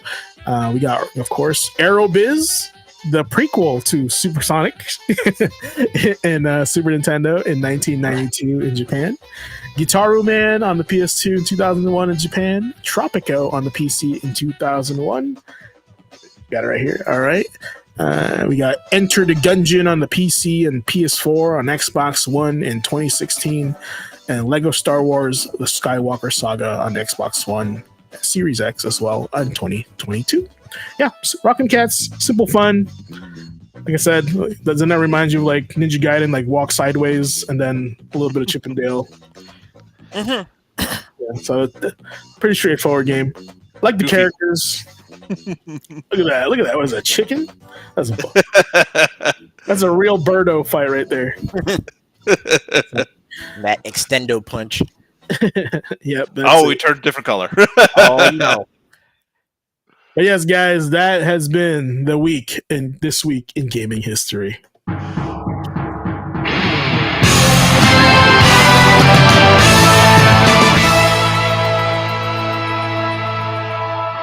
All right, now the thing that everybody's been waiting for, because we've been lacking so much of it for the past 2 weeks, is sorry. all good, man. So, if it's your first time on this channel, Bytes is the portion where we have various pieces of information on the internet or news of video games here. Of course, hosted by Nick. I'll just let him let it rip, and we'll go from there. How about that? Yeah, let's let it rip. Hey everyone in chat. Sorry I wasn't here last week. I went to hang out with some family. I'm back. So we're just going to cover last week's news. Same as always with the news. Just trying to keep everyone abreast of what's happening in the industry, and maybe that cause a little bit of conversation for us here on the faculty and for chat. I don't know if you have heard, but Game Informer is back. We were super sad to see that go. Say what you will about like the later parts of its life. I know that a lot of us, myself especially, had to sell a lot of Game Informers when I worked at GameStop and a lot of subscriptions. So I had a little bit of a love-hate, but I always appreciated the news. I mean, physical media, print media has been kind of dying. But hearing that Game Informer was leaving was sad. So the good news is that Game Informer is back. There's a team that has stepped in and they're resurrecting the brand, and they are hiring back 100% of the original team. So they're bringing back all those staff members that lost their job. Now, the odd news on this, and a lot of people have started to catch on, is it was acquired by Off the Grid's developer Gunzilla Games. I don't know about if you know about it, but Off the Grid is an NFT shooter. So, oh boy, we'll see what the future of Game Informer has. They've already come out. I believe the editor-in-chief, McNamara, has already said that it's going to be independent. It's not, Off the Grid doesn't have a hand in that kind of thing. They just Gunzilla Games owns Game Informer now. But at the same time, you have to kind of wonder, that's going to be tied to that team. If Gunzilla Games goes under, what happens to Game Informer again, kind of thing. So kind of a back and forth, just something to think on. You two, this next piece of news is something that's right up in your alley. I know you're playing Monster Hunter Wilds. So many people are. In fact, it has just crossed over the 10 million mark for global sales, and that is in 1 month. That is a significant portion of games. If you haven't heard, they are celebrating. The team over there is going to be giving players a pack with a bunch of consumables. We're talking mega potions, life powders, and the like, that kind of stuff. That is actually available today. That is not an April Fool's joke, and you can download that up until April 13th. So if you haven't logged in today, that's perfectly fine. You got a little bit longer. Go on, get a bunch of cool stuff as a thanks from their team. Speaking of sales, Rebellion Games' release Atomfall has actually just surpassed 1.5 million players in less than 1 week. I remember thinking that was really cool when I saw the original trailer for it. I'm pretty excited to give that a shot. One really cool fact about 1.5 million players hopping on there, that makes it the most successful launch in Rebellion's 32-year history. So congrats to the team on that, on making a really solid games and getting some kudos. All right, old school Capcom fans, I know you're here. Ace, you were calling us out a little bit earlier. We got a little bit of love this week. Street Fighter 6 is releasing a fighting pass that will cross over with the Rival Schools franchise. I say it's a little bit of love because it's just cosmetics and avatars, but it's a cool nod towards an unexpected throwback. I know you two talked about having a little bit of discussion about this. What do you think about this? I actually... Well, when I saw that pack was actually being released for Street Fighter 6, I figured I'd go ahead, try and log into the game just to see what exactly was going on with it. And the fact that they don't have any of the Rival Schools games as like one of the playables in their little online arcade lobby, missed opportunity. Look, if you want to see someone or something, actually showing some love and respect towards Rival Schools, Ultimate Marvel vs. Capcom 3 Community Edition. Like literally, the most recent update for that mod just came out a couple days ago. As it stands, an additional 50 characters have been added to the roster for Ultimate Marvel vs. Capcom 3, including the 3 Taiyo High School headliners from Rival Schools, Batsu, Hinata, and Kyosuke. And somehow, just the work that these folks put in on that mod, all 3 of those characters have their moves and have similar combo routes to their origin game. So I appreciate you dropping the knowledge, like a little bit of Salt Bay just coming in there and just sprinkling on like name dropping. Look at this guy come in here. That's pretty crazy. Well, it's something. Maybe we'll see more from it. Maybe it sells well, but just it's kind of a cool nod. I know that I played Rival Schools a little bit after the fact again at the retro store. Yeah.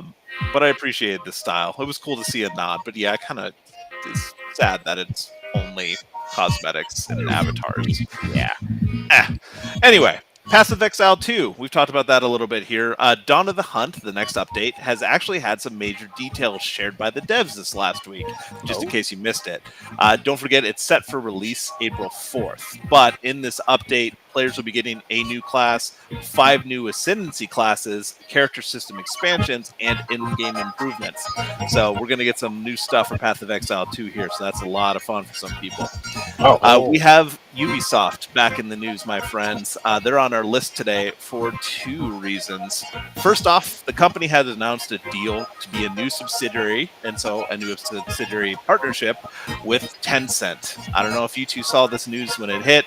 A lot of people are back and forth on it. It's expected to close at the end of the year. It's valued at $4.3 billion, which is insane. On the back of that, at the same time, Ubisoft stocks are falling like crazy right now. That's the other flip side of it. So not a lot of people have faith in this one. There's a lot of behind the scenes stuff going on. Some internal emails leaked and stuff like that. But they're going to be a subsidiary of Tencent. They still maintain majority of stake in those franchises that they have. I think Ubisoft still has 75% control. And that's good news for them, because the second part of this being in the news is AC Shadows is selling pretty damn well. It's reported to have reached 3 million players already this quick after launch. It's getting really solid reviews. So kind of the give and take of RNGesus, if you will, for Ubisoft this week. Yeah. In sadder industry news, new round of layoffs has hit some studios this week. The legendary Myst developer Cyan World announced they're letting go of some employees, which is super, super sad to hear, because they're a long-time studio, my friends. They've been around for about 38 years now by this point. And we talked about it earlier, IDOS or Eidos or Eidos, whatever you want to say, IDOS. IDOS Montreal is also going to be part of these layoffs. So they are not smaller, but the Embracer backed studio announced that they are doing large-scale layoffs. The studio is known for Marvel's Guardians of the Galaxy, their support on Tomb Raider. They're also currently supporting Playground Games on the Fable reboot. So as they're trying to scale down, we're trying to figure out what's going to happen to this. That kind of brings into light, speaking of Tomb Raider, Crystal Dynamics. They're in our backyard here in the Pacific Northwest. They also had layoffs this last week.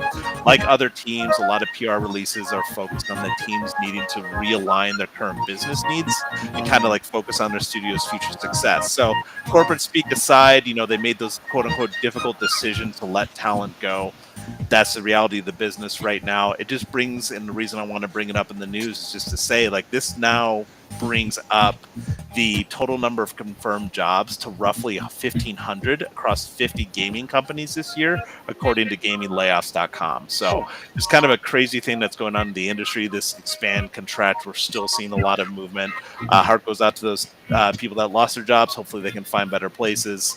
And, these companies can still have success. This next one on the news hits a little bit closer to my wife's heart. According to Bloomberg's Jason Schreier, WB Games has canceled the planned Definitive Edition and the DLC for Hogwarts Legacy.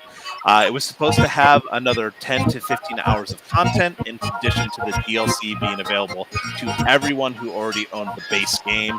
Super crazy for a game that sold 35 million copies. So, on to the sequel, I guess, right? Hurl Abyss is in the news. They have confirmed that the PS4 and Xbox One versions of Black Desert Online will be shutting down on June 26th with the newest update.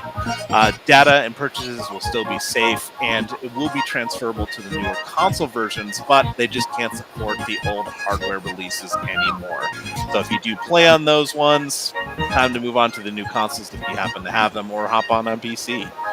CG Projekt Red discussed Witcher 4's release window during their latest earnings call, and while they aren't discussing a specific release date, it was stated multiple times on the call that the game will not release earlier than 2027.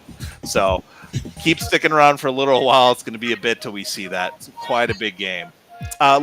Let's try to get some more positive news. Sucker Punch has reconfirmed their 2025 release window for Ghost of Yotei via a post on X by their senior communications manager. So it will be coming out this year. And I have a little something in the rumor mill for you folks about that release date. So stay tuned for that.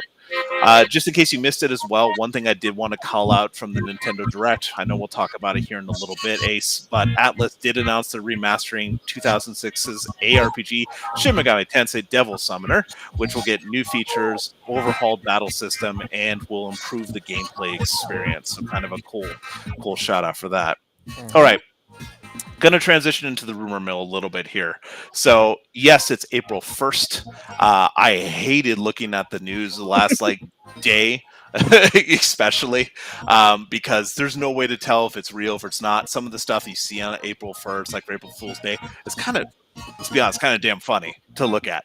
But it's super frustrating too for me when I hop on to Reddit, for example, not realizing it's April 1st and seeing season 2 of one of my favorite shows is confirmed, and then I realize the date and everyone in chat is melting down. Sucks. But Rumor Mill still got some stuff for you. Same as always, take it as a grain of salt. It's just meant to kind of create a discussion point, talk about some of the stuff that's flying around the industry right now, and let's see how we feel about it. First and foremost, Last of Us is getting a new edition leak. It just came out. There's going to get another edition of Last of Us. So leaker Bill Bilkoon has shared that it is in development and it will get a physical release. There's not a lot of details about it. It's about what's in it, but it has a price of $109.99. So this kind of suggests that it could be a release that has the first 2 games in it. So we've seen a lot of remasters come out, but apparently there's a new physical version of Last of Us that's coming out. A lot of people are asking, Last of Us 3 when? Question mark. Are we going to be getting it? Doesn't sound like it. So it looks like we're getting another release of Last of Us, folks. Most likely.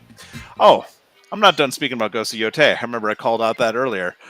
So there's a leaker right now on X named Detective Seeds, and they shared that 2 individuals seem to agree that a release window is pretty soon. And that's what I kind of mentioned before. It's sooner than we may expect, and the person with the spotless track record that kind of shared that information with Seeds said it will be mid to late July. So pretty soon for Ghost of Yotei. And if I remember right, I didn't write it here, but the other person that didn't have as big of a track record that Seeds called out said it was going to be a month or 2 after that. So it's kind of like this release window coming up real damn quick. So it's kind of pointing towards end of July right now is kind of what it's looking like. So we'll see if that rumor comes true, but that's really cool to be getting that so quick, and especially so soon to AC Shadows as well. I mean, we've done the comparisons ourselves on this show, as a lot of people have. So it'll be interesting to see those go head to head and see how Ubisoft can get people back into Shadows if they can maintain that. I have one more from Detective Seeds while we're at it. According to one of their sources, the remake of Elder Scrolls 4 Oblivion will be released this week. This week. So to preface this, multiple users that I've seen on some of the subreddits aren't super high on Seeds just yet, given how enthusiastic they've been lately, shouting out leaks from the rooftops, right? However, a shadow drop of this remake has also already been leaked by a more accredited leaker, Nate the Hate. So we won't have long to wait, but apparently it's sounding like there will be a shadow drop, and it could be this week. So we'll find out really quickly here if that's not the case. But it sounds like Oblivion remake's going to be shadow dropping on us very, very soon. Sure, that's not a April Fool's news. No. So this was, like as I mentioned, Nate the Hate, the more accredited leaker. He'd already talked about this weeks ago. So Oblivion remake is kind of in the, for lack of a better word, the shadows of the gaming industry for a little bit. So we know they're supposed to be in Oblivion, but the drop for Elder Scrolls Oblivion, I looked at the date and it wasn't today. So it wasn't April Fool's. maybe they got ahead of it a little bit. I think it was a day or two beforehand, so it's close enough for me to be like, but it's been reinforced that we should be seeing it. Whether or not we see it this week is really going to be the biggest tell. Like I said, we'll see what happens, but it's going to be a shadow drop from what we're hearing. So I know that you were talking about. Yeah, it makes sense. So I know we've been talking about Final Fantasy remasters. There's been a lot of stuff. We talked about this, I want to say last month, about a Final Fantasy IX remaster. Mhm. Well, those rumors are kind of ratcheting up again because a website celebrating Final Fantasy IX's 25th anniversary has launched, surrounded by all of these rumors. Squeenix has already announced a collectibles release this summer and a bunch of collaborations for Final Fantasy IX. So that could be all we get. However, multiple insiders have been claiming a remake in 2026 before this website development. And Nate the Hate again restated on Reddit that the remake is very much real. And he said that today in response to the thread.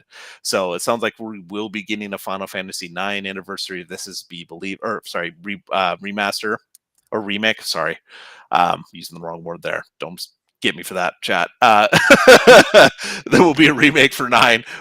Might see it this year, but it sounded like more and more likely that game actually does exist. So, Huh. we'll see. One more remake for you. So, leaker Ecstasis has shared in a YouTube video that the Persona 4 remake will launch on Xbox Game Pass day 1. So that's going to be a day 1 release for that, which would be a big get for Microsoft, especially for being pretty beloved as well. I'll probably get into it now after all my talk about 5. Next little bit of rumor mill, not to add too much fuel to the fire barrel that is, Overwatch 2 and how the community feels about it. But according to leaker Scavora, the game will be dropping the 2 from its title as leaks about the next season are dropping online. There's been a bunch of skins and discussions happening around the leaks.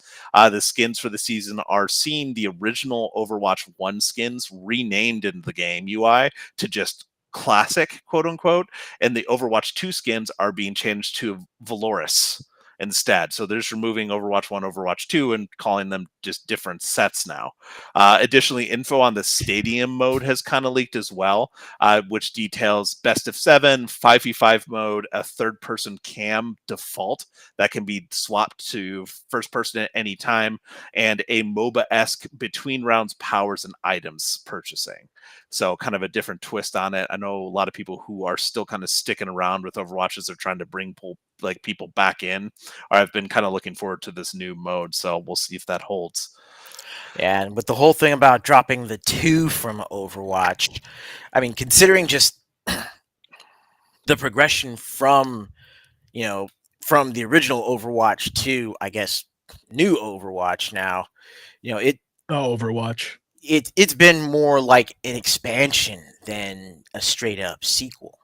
Right, absolutely, and that's been the big blowback from the community, and that's why I kind of called it a fire barrel of just kind of like a little. I don't want to say anything the work that the devs did was bad, but it's been kind of a flaming trash heap in terms of like community support and all that stuff right now, because people are just like, why is this a thing? Like, I was still playing Overwatch, why is 2 here? It stripped things away and made it worse, but I have to play it. I can't play the old one. Like, why? Yeah. What's going on? So No. it's hard to win back a community with that for sure. Just kind of an interesting thought that may be a little bit of a reach by the leaker, but it's something that kind of makes sense. They're trying to turn it into like Destiny. It's more of a platform for what they're trying to do. They're trying to retool and bring people back into Overwatch instead of going like, oh, now you're playing 2, which doesn't have the things that were promised. It's a distribution platform kind of feel, new content, new modes. I don't know. James, you're making a face. What do you think?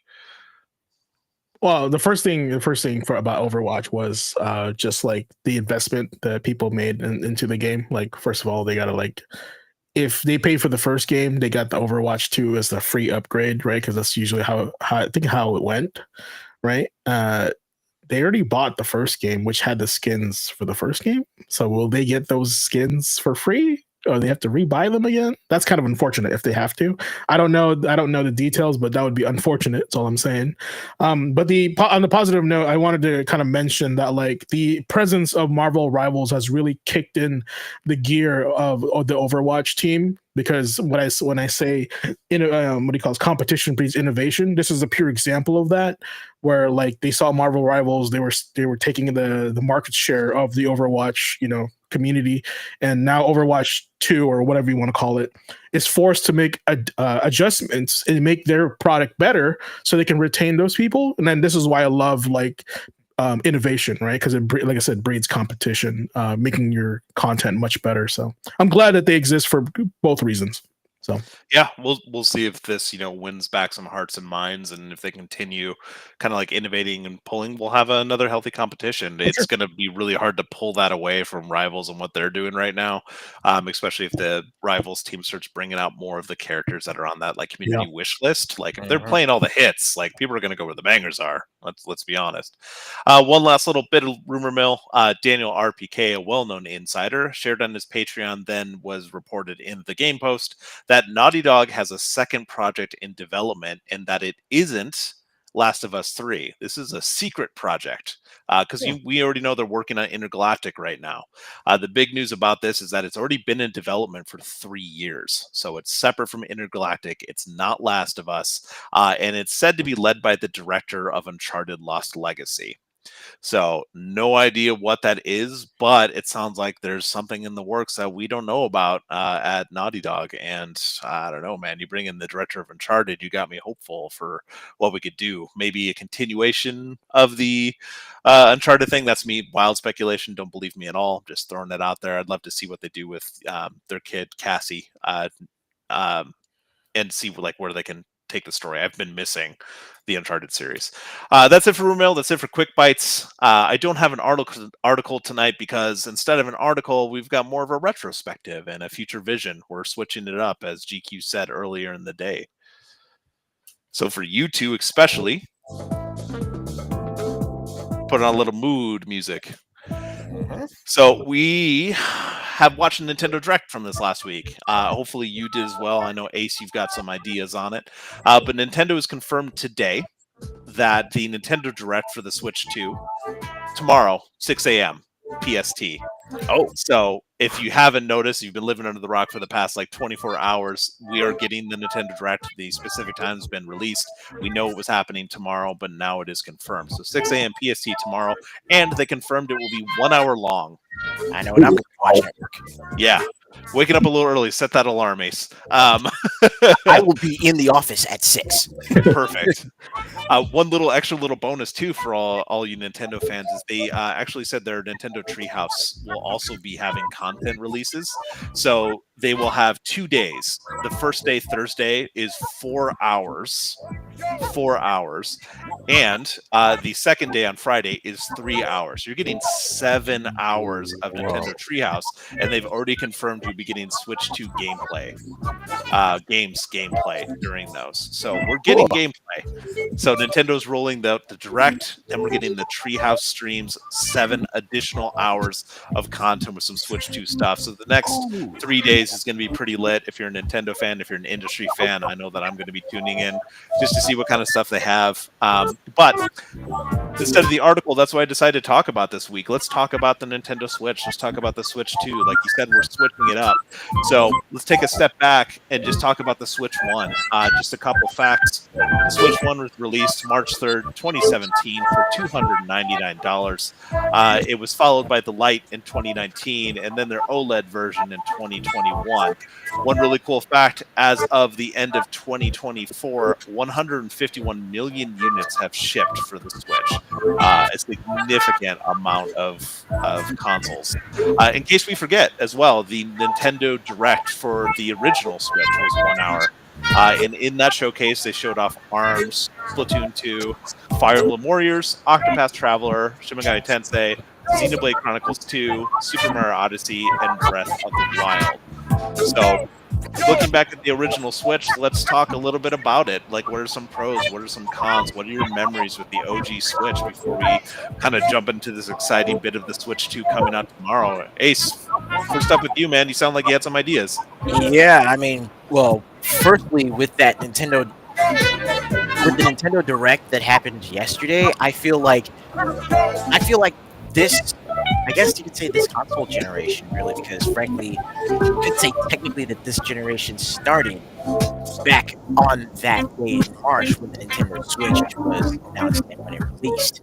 But I feel like with the games that were shown off in this past Nintendo Direct, that I think Nintendo was trying to send off this first system with a bang. I mean, they finally, in case of emergency break glass, they hit that big red button for Metroid Prime 4, and it looks fantastic. But between that and the other big one for me was actually Marvel Galactic Invasion, because it's Tribute Games. It's the team behind TMNT Shredder's Revenge coming back with a Marvel title, and that beat 'em up. Like, there's already been analysis videos going up talking about the inspiration that the team has been taking behind like certain animations and certain sprites. And yes, it's Marvel.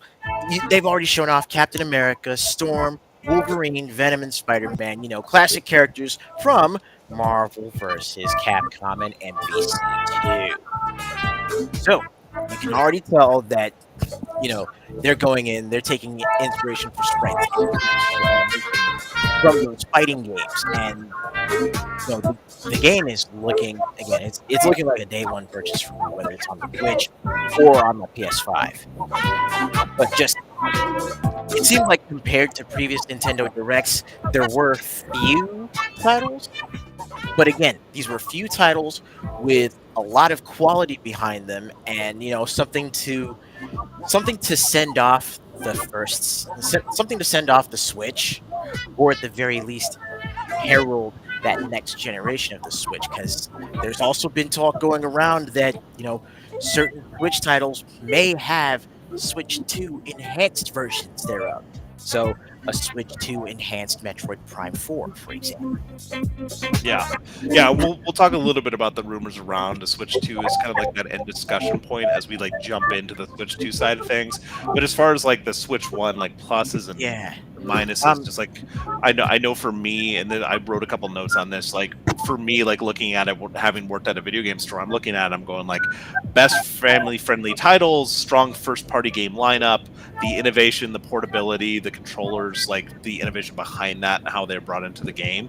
And of Nintendo consoles, this had by far the most AAA title ports to it.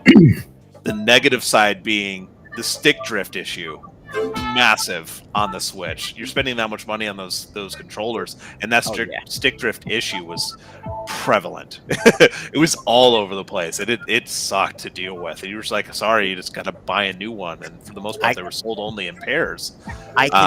I cannot tell you how many times while I was working for Nintendo customer service, just how many orders that how many calls that I had handled that were, filling out forms or getting repairs set up for, for stick drift. I mean, it eventually got to a point where it's like, the problem was so prevalent that Nintendo basically just said, you know what, if if your Joy-Cons are experiencing drift on the analog sticks, just give us a call, give us the information. We can assist you in getting, you send us the gear, we will repair it and send it back to you at no cost. Yeah. Yeah, it was super good that they did that, but it was kind of like the fact that it's there in the first place, kind of thing. As a consumer, it's certainly annoying. Like you said, though, like plenty of great people behind the scenes doing work to get that figured out. And I know for us, especially, we talked to, for James and myself, a lot of people would be coming in upset about that. And it's like it's not our fault, dude. Like, it was sold by Nintendo. Call them. Negatives, the stick shift, like I said, the cost of the console versus the performance you got out of it. It was definitely a weaker bit of hardware compared to what was on the market. The battery life to start to was kind of a big issue. The cost of their older titles was something that still sticks with me because a lot of their like first party games are still basically full price through the entire lifespan of the system. There's not multiple Mario games until recently, because you had Mario Odyssey for the longest time, and that is still like pretty close to full price. Like there's not that usual, like, as the lifespan of the system goes on, like those original titles, like the barrier to entry is lower for people. They just held value, and it's still that way. That's something that's super surprising to me, and I think kind of kept people like myself who are kind of like looking at it as like, hey, maybe I can finally get into this. It's something that concerns me about the Switch too. I don't expect the Switch 1 or its games to drop in price. Like so I'm still going to be paying as much as I am until Nintendo themselves brings down the price, but they don't really have a reason to at this point. As well as like the bare bones like online play. Those are my pluses and minus. But James, I want to hear what you think, man. Switch 1, do you have any memories of it? Any particular games or your experience with that generation as a whole? That generation of consoles, I bought the Switch the last of it. I bought a PS4, I got an Xbox, right? And I got the Switch last, and primarily because like I wanted to play some unique games that were on there, and also something for travel. Like I travel very, very little, but when I wanted to game outside of the house, right? And that was the purpose of that. It was more utilitarian, if anything else. Kind of wanted to on a positive note. I'd say like it does the job pretty well. And you're right, it is a little bit dated. Like when I'm in the eShop, like the thing just lags, right? And it's just so slow in the eShop. Which, like, why? If anything, right? Why is it slow in the eShop? It's just screens, But yeah, it's just definitely a dated machine. I think for when it first came out, it was so cool, the fact that you could play it on the go and then put it to your TV, like in one sitting. And pretty much this is what I thought the Wii U should have been in the first place. And I think they finally got the hit and was like, this is what we should have done for the Wii U. Yeah. Right? And so I think that's one of the most innovative pieces of equipment for video games out there. Negative, I'd say you're right. I'd say like the due to its cost of like keeping everything microscopic, stick drift and stuff like overheating and stuff like that will occur because of the keeping the cost down, right? So it's stuff like that. It was cheap parts, or they will engineer in a way where they won't spend too much money because it will be an expensive design, right? So and I think they did what they can for the amount of budget that they have with it, and clearly they made more than enough money to get it back. And to address the cost of Switch games, I think Nintendo is very smart when it comes to keeping their first party games the same price, because it holds their value really well. It makes them very valuable. And the reason for that is because you can't get it anywhere else. You have to play it on Switch. And that's like, they know that. They're like, well, you want to play it, where else are you going to play it? On PC? Yeah, nah, that's funny. You have to buy full price, play it on the Switch, stuff like that. So I think they know what they're doing with that. And of course, like those games are very like I think they hold a certain standard very well. That's why when the new Pokemon game came out, they were like, what is this? This doesn't feel like a Nintendo game, right? Because there was a lot of bugs in it, because Nintendo games are known to be like super polished and very like just very finished, right? So good memories of the Switch. I personally I don't feel like I've maximized my investment on the Switch. But at the same time, I'm happy when I purchased. I personally have the OLED version. I waited for that to come out. And like when I'm playing a game that can't be played on the PS4 or the Xbox or the PC, I play it on the Switch. So and I try to get games that I would buy if I were to have Steam Deck also. And I put it on instead.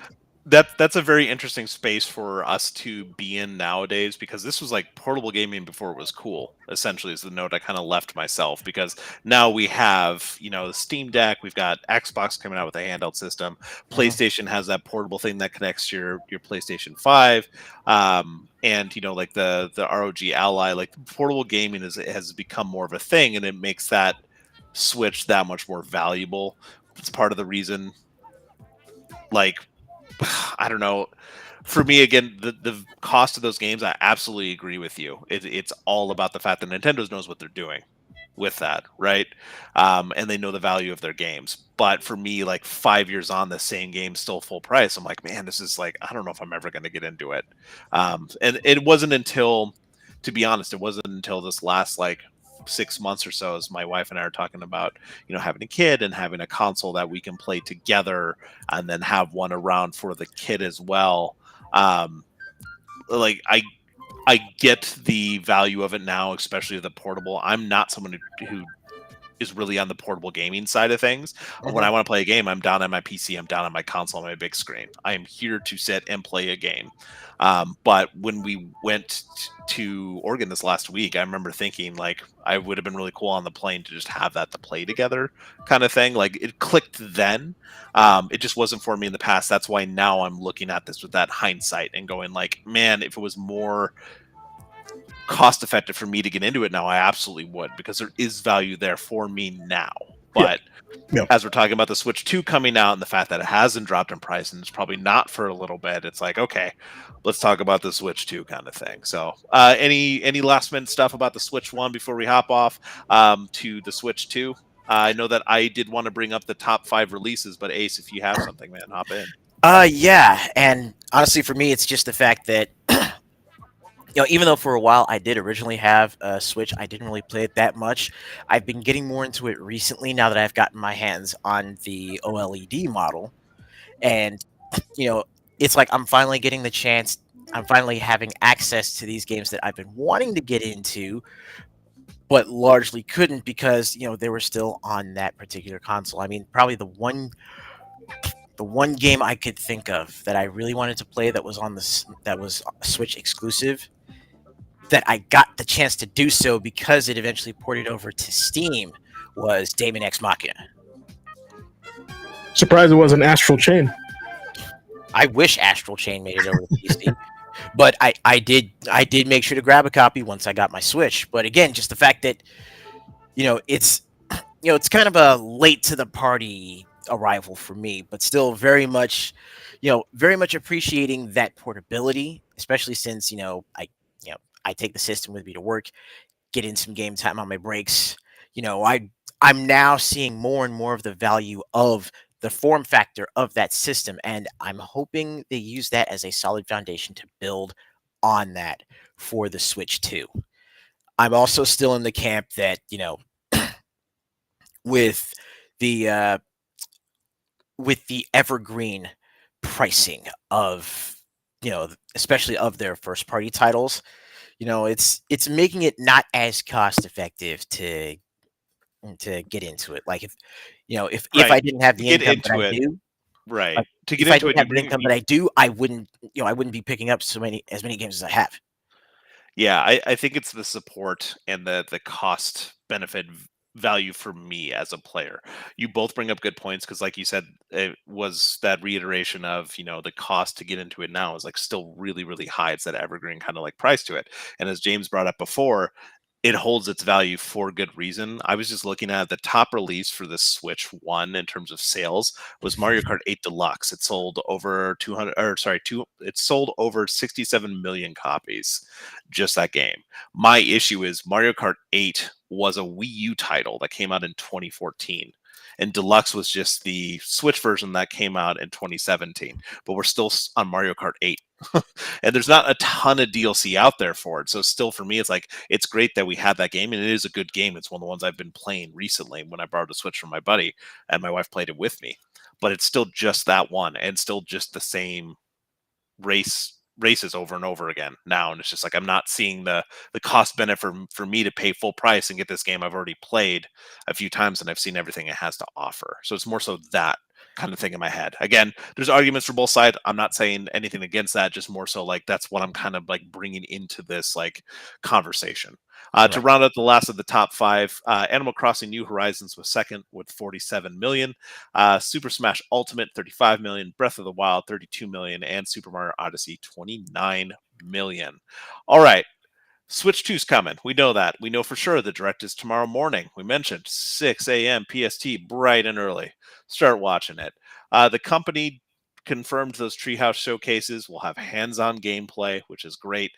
We did see during the Nintendo Direct last week that Metro Prime 4 Beyond, we got to see some gameplay of that, and we know now there will be Switch 2 editions of games, like Ace said, thanks to the fine print that's on the digital cart part of the presentation, if you didn't notice. So not only are we getting those games, there's going to be Switch 2 editions of those games, and we've been hearing some rumors about when you're trying to do that digital swap between the two, You can do that from Switch 1 to Switch 2, but you won't be able to do it with Switch 2 specific games back to the Switch 1. It's got to be those additions. You got to watch out for that. So just a little bit of interesting fine print on there, just something to be aware of. You might have to buy multiple copies of the game if you didn't have the one. But I think the sharing factor is a really cool idea. I like the idea of just kind of hitting that button, connecting with the other Switch, and you've got to borrow it. The 14-day borrow library borrow thing is interesting. It's nice that you can get it back if someone forgets to give you the cart back, kind of thing, right? But the flip side of that is, hey, I want to borrow it again. So do you have to restart the game again? Does it save it locally? I'm sure it does, but just something to kind of think over. A little bit of rumors and leaks going into this before I open up to the panel to hear what they want to say about the Switch 2. An exclusive from Insider Gaming has detailed that retailers are expecting they will run out of pre-order units on day one. And that's thanks to internal emails that have been leaked and documents that have been sent to them. Not surprising, we kind of knew that was going to happen. The tricky part behind this is when those pre-orders are going to open. So there was a Best Buy Canada leak that had revealed that they'll go live with pre-orders on the 2nd. But that post has been pulled down. So maybe during the direct was the original thing. The internal info for the company that Insider Gaming got a hold of is a large retailer in the US, wasn't named, but it's set to go live with pre-orders for them on April 9th. So again, the Best Buy Canada thing said the 2nd, which is tomorrow, but the blog post that they had for that was taken down. So that's what we're looking at. Those same documents also said from that retailer that the Switch 2 is scheduled to be released in June. Now we're going to find out tomorrow morning when it's going to be happening, but it could be releasing that soon, and pre-orders may happen in the next week. It kind of depends. Those leaked documents kind of said that was a timer. Once the Nintendo showcase happens tomorrow, there's a timer, and on the 9th, that's when pre-orders go live. So again, we'll see when that happens, but just something to be aware of if you're looking to get a hold of these. We already know that Nintendo's been shipping in consoles ahead of time to meet the demand, but they're still expecting full on, because of the allocations, to completely pre-order out their stuff in the first day that it's open. Also, according to multiple sources now, the Switch 2 will launch its games in a 3-phase strategy. So their strategy is phase 1 is going to be that launch window right out of the gate, and that's going to be first-party only titles. Phase 2, which will be showing up from around October to November, will be the third-party studios. And this is kind of on the back of John Lindemann at Digital Foundry reporting that many developers still didn't have Switch 2 dev kits when GDC was happening. So he was there on the ground at GC, was hearing from a lot of third-party developers that they didn't even have Switch 2 dev kits yet. So Nintendo may have been super selective on who gets those kits. Apparently, Embracer Group didn't get a single one at the time because Nintendo deemed them too chaotic with all their studio closures. So there may have been concerns about Switch dev kits getting out there into the wild, kind of thing. So it's not too surprising. I'll say this: if there is one thing about Nintendo, and again, this again is coming from the perspective of someone who has worked at the very least adjacent to them. If there is one thing about Nintendo as a company, they do not court controversy. They do everything they can to avoid it. So something like, what's been going on with Embracer Group, with the closures and the acquisitions, just the rapidly changing structure of Embracer Group, it's not stable. So you can definitely expect Nintendo to go, we'll circle back around to y'all later. Right. And again, this is all stuff we're just hearing from insiders. It's hearsay kind of stuff, but it does kind of make sense, at least with the Embrace Group thing. Whether or not the 3-phase strategy is true, it's a little tough to say. But the fact that multiple smaller devs have said we never got a Switch 2 dev kit, it kind of lends credence to this kind of delay where they want to showcase all those first party things. I just remember the Switch 2 showcase, the Switch 1 showcase lineup that I mentioned, how many first party titles were the bangers right out of the gate they wanted to push out there. Phase 3 would be all the games released during the holiday period. So just kind of that tiered release. Some analysts have kind of pushed back on that because as a third party studio, if you're larger, why would you wait? you want it there day one kind of thing. But if Nintendo is really restricting those dev kits, at least to like smaller third-party teams, it does kind of lend credence to that. We may not get that third-party support right out of the gate. There's going to be that little bit of a lag as these teams get their dev kits and port stuff over or build games for it. Yep. An FCC filing seems to confirm that the Switch 2 Pro controller will be joining the current age, and they'll be getting a headphone jack. Hey. Welcome to the current age, Nintendo. Is this in the console now or what? So we'll see what happens with that, but it was an FCC filing, so we'll finally get that headphone jack. Hooray for our third-party headphones. Looking forward to it. A trusted insider, Secret Boy, confirms that the console will have an LCD screen. It will support HDR and run at 120 hertz. So it's definitely an upgrade over the standard Switch, but probably not as good as that OLED. So it's kind of like walking that ground. However, 120 hertz, that's going to look great. The frame rates are going to look great. Some of these newer AAA titles will be pretty solid. Ecstasis is back on my list here. Sources say that one of the functions of the C button, because we know there's a C button now on there, some of the pictures they've released, is to connect the Switch to the Switch 1, and that the Switch 1 can be used as a controller or screen for Switch 2 games. Kind of similar to what we're seeing.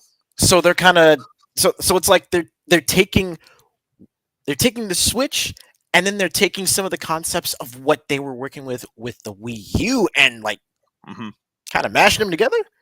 Yeah, that's what it sounds like. And again, these are just sources, so take it as a grain of salt. But it would make sense for what they're doing, and the fact we already know you can connect and share games across. Like there would be no reason why you can't just connect and use it as a secondary screen. They've done that before with so many things. Technologies there. So this yeah, a little salt on top of there. So Ecstasis does have a strong record of predictions, so it's seen as reliable. He also suggested in the same YouTube video that Elden Ring will have a port, and it's currently in the works for the Switch 2, and also hinted at Tekken 8 being ported. So just think about, I mean, the data. We already know a lot about like the processor that's inside the Switch 2. You can look it up at Wikipedia. There's no reason it can't run those games. The quality is going to be the biggest thing, like how that port's going to play out. But there's no reason why those games can't be played on the Switch 2. So if those also are true, it sounds like we're going to get some pretty interesting ports as well, if they have the dev kits, right? Anyway, that's the rumors and stuff. We'll see tomorrow morning how much of this stuff shakes out. But for you two, with the Switch 2 information landing, and then potentially that console landing in just a couple months, like, what are you two feeling about the Switch 2? Do you have any of your own, like, quote unquote predictions, but just more so what you're kind of looking for out of the Switch 2 showcase tomorrow morning? Well, as far as the Switch 2 showcase, I'm definitely looking forward to seeing like what they announce as far as like which games are basically going to be, having that, cross-gen flow over from the 1 to the 2. Again, I have no doubt in my mind that Metroid Prime 4 is definitely going to be one of those that has a Switch 2, enhanced version. But again, I'm looking forward to seeing again just how they build on the form factor and the architecture, how they build on the Switch 1 for this, for this new iteration. And I don't know, I honestly get this feeling that it may be one of those things where the Switch 2 showcase hits and there's going to be a lot of titles in addition to the system itself where they say pre-orders go live now, or Switch 2 will be available at the end of the showcase. I feel like it's going to be just a straight up, shock to the system. That, just sudden bolt that's like, that welcome to the next level. This starts now. They can't say that, man. They might get sued. Sega has entered the chat. Right? Sega Sunshiro will show up and body slam. Oh, God. I would pay to see that, though. Same. But yeah, it's definitely going to be like, this is definitely going to be that slow stop at the top of the first climb on that roller coaster before you hit that first drop and everything just, starts going at a rapid pace as far as information coming out, titles, timelines for release, timelines for pre-orders. I mean, Yeah. The wave is here, and it's going to hit hard starting tomorrow morning. Yeah. And same as we said before, just definitely like if you don't see something in that first showcase, don't sweat it. They got 7 additional hours of Treehouse game stuff that they're going to be releasing those hands-on things Oh, with the games. You'll get more information, you'll get oh some yeah, more if you don't see that like release date that you were looking for, a little bit more of that gameplay, you have 2 more days of stuff where you can see that. So days. this is a big platform for them to do this with. So I'm actually super excited for that. This is something a little bit different, right? You don't just get the showcase and a trickle of, information. You're getting something they've built up and you're getting 7 more hours of just like, hey, let's just really look at this I mean, stuff. the way they got the way they got the content all laid out, as far as the showcase tomorrow and then the treehouse stuff over the next couple of days, it's almost like we're on the floor of E3. Hey man, and shout out to them. Like the leaks and rumors on this stuff, there hasn't been a lot. There's been stuff lately is like leading up to this, but there hasn't been this like big like explosion of like you can expect it on this day and all this stuff. Nintendo kept this really close to the vest. So hats off to them. The hype for it's even higher because of it. James, what do you think? All right, I took some notes here because there's a lot. Well, not a lot, but I wanted to cover some of the things you guys covered. All right, so the first thing is like, do we know how much it is? Nope. Okay. Nope. And there's been a lot of rumors out there about it, but right now no one knows. We'll find first thing tomorrow. I think what people were kind of pointing towards was $4.99. Okay, I can see that. It's probably going to be designed to compete with like the Steam Deck type, handhelds. Not exactly the same, but close enough. Just for that price. So speaking of price, the first thing I started considering was scalpers. So how do they have a strategy on how to combat scalpers on this? Because the first time they did this with the Switch, nobody had one because all the scalpers bought everything out. So do you know any news on how they're planning on like securing these for the public, not for just the general scalpers? Nope. And I Solid think that's question. still going to be a problem no matter what. The only thing I'd say is because they've played this so close to the vest, everyone's going to be finding out at the same time.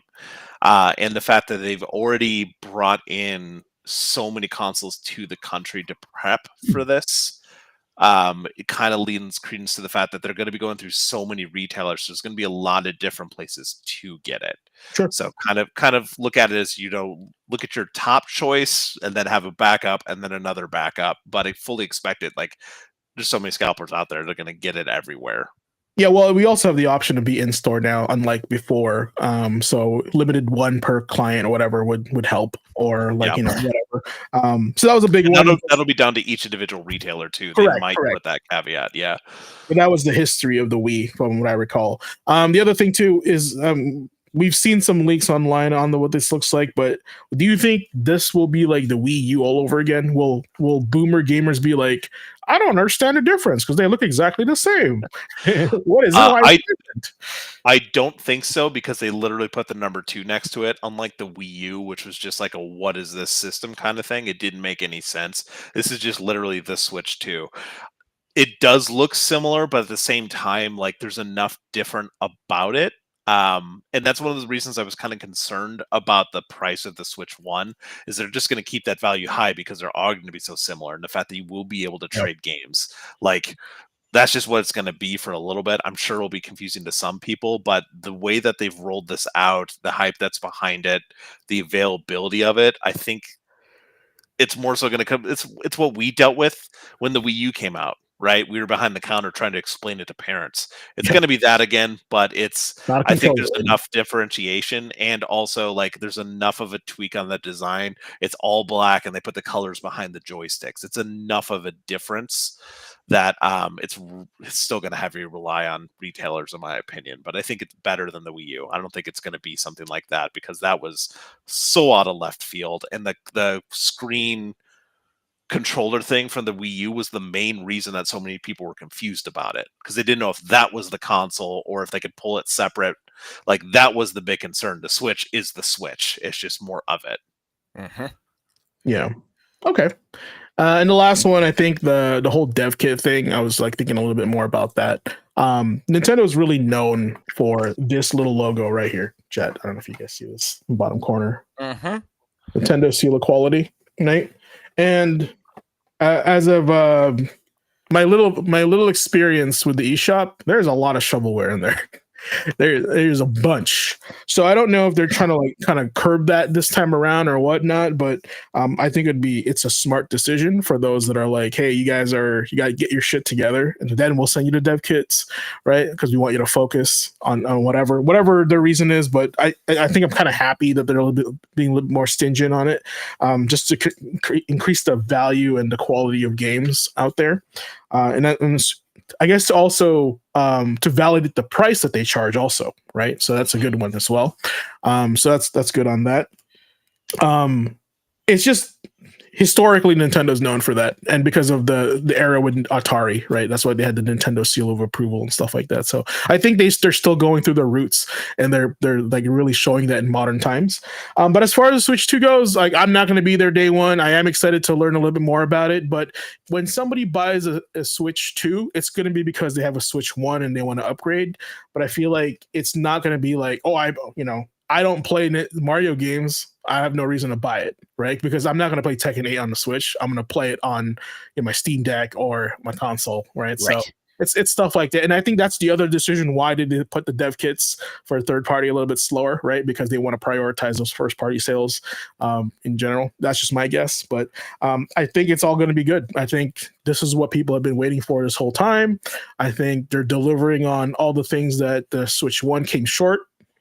And they're going, hey, we're probably going to, if the stick drift comes back out, that's on them, right? But I think they heard everybody's like, everyone's complaints, and we're like, all right, we'll make it better. We'll make it more competitive to the modern hardware. Because I heard a lot of influencers say that, like, if the Switch 1 just had modern hardware in it, they'd still be playing the Switch 1 because they love it so much. So, and I think that's a good thing to hear.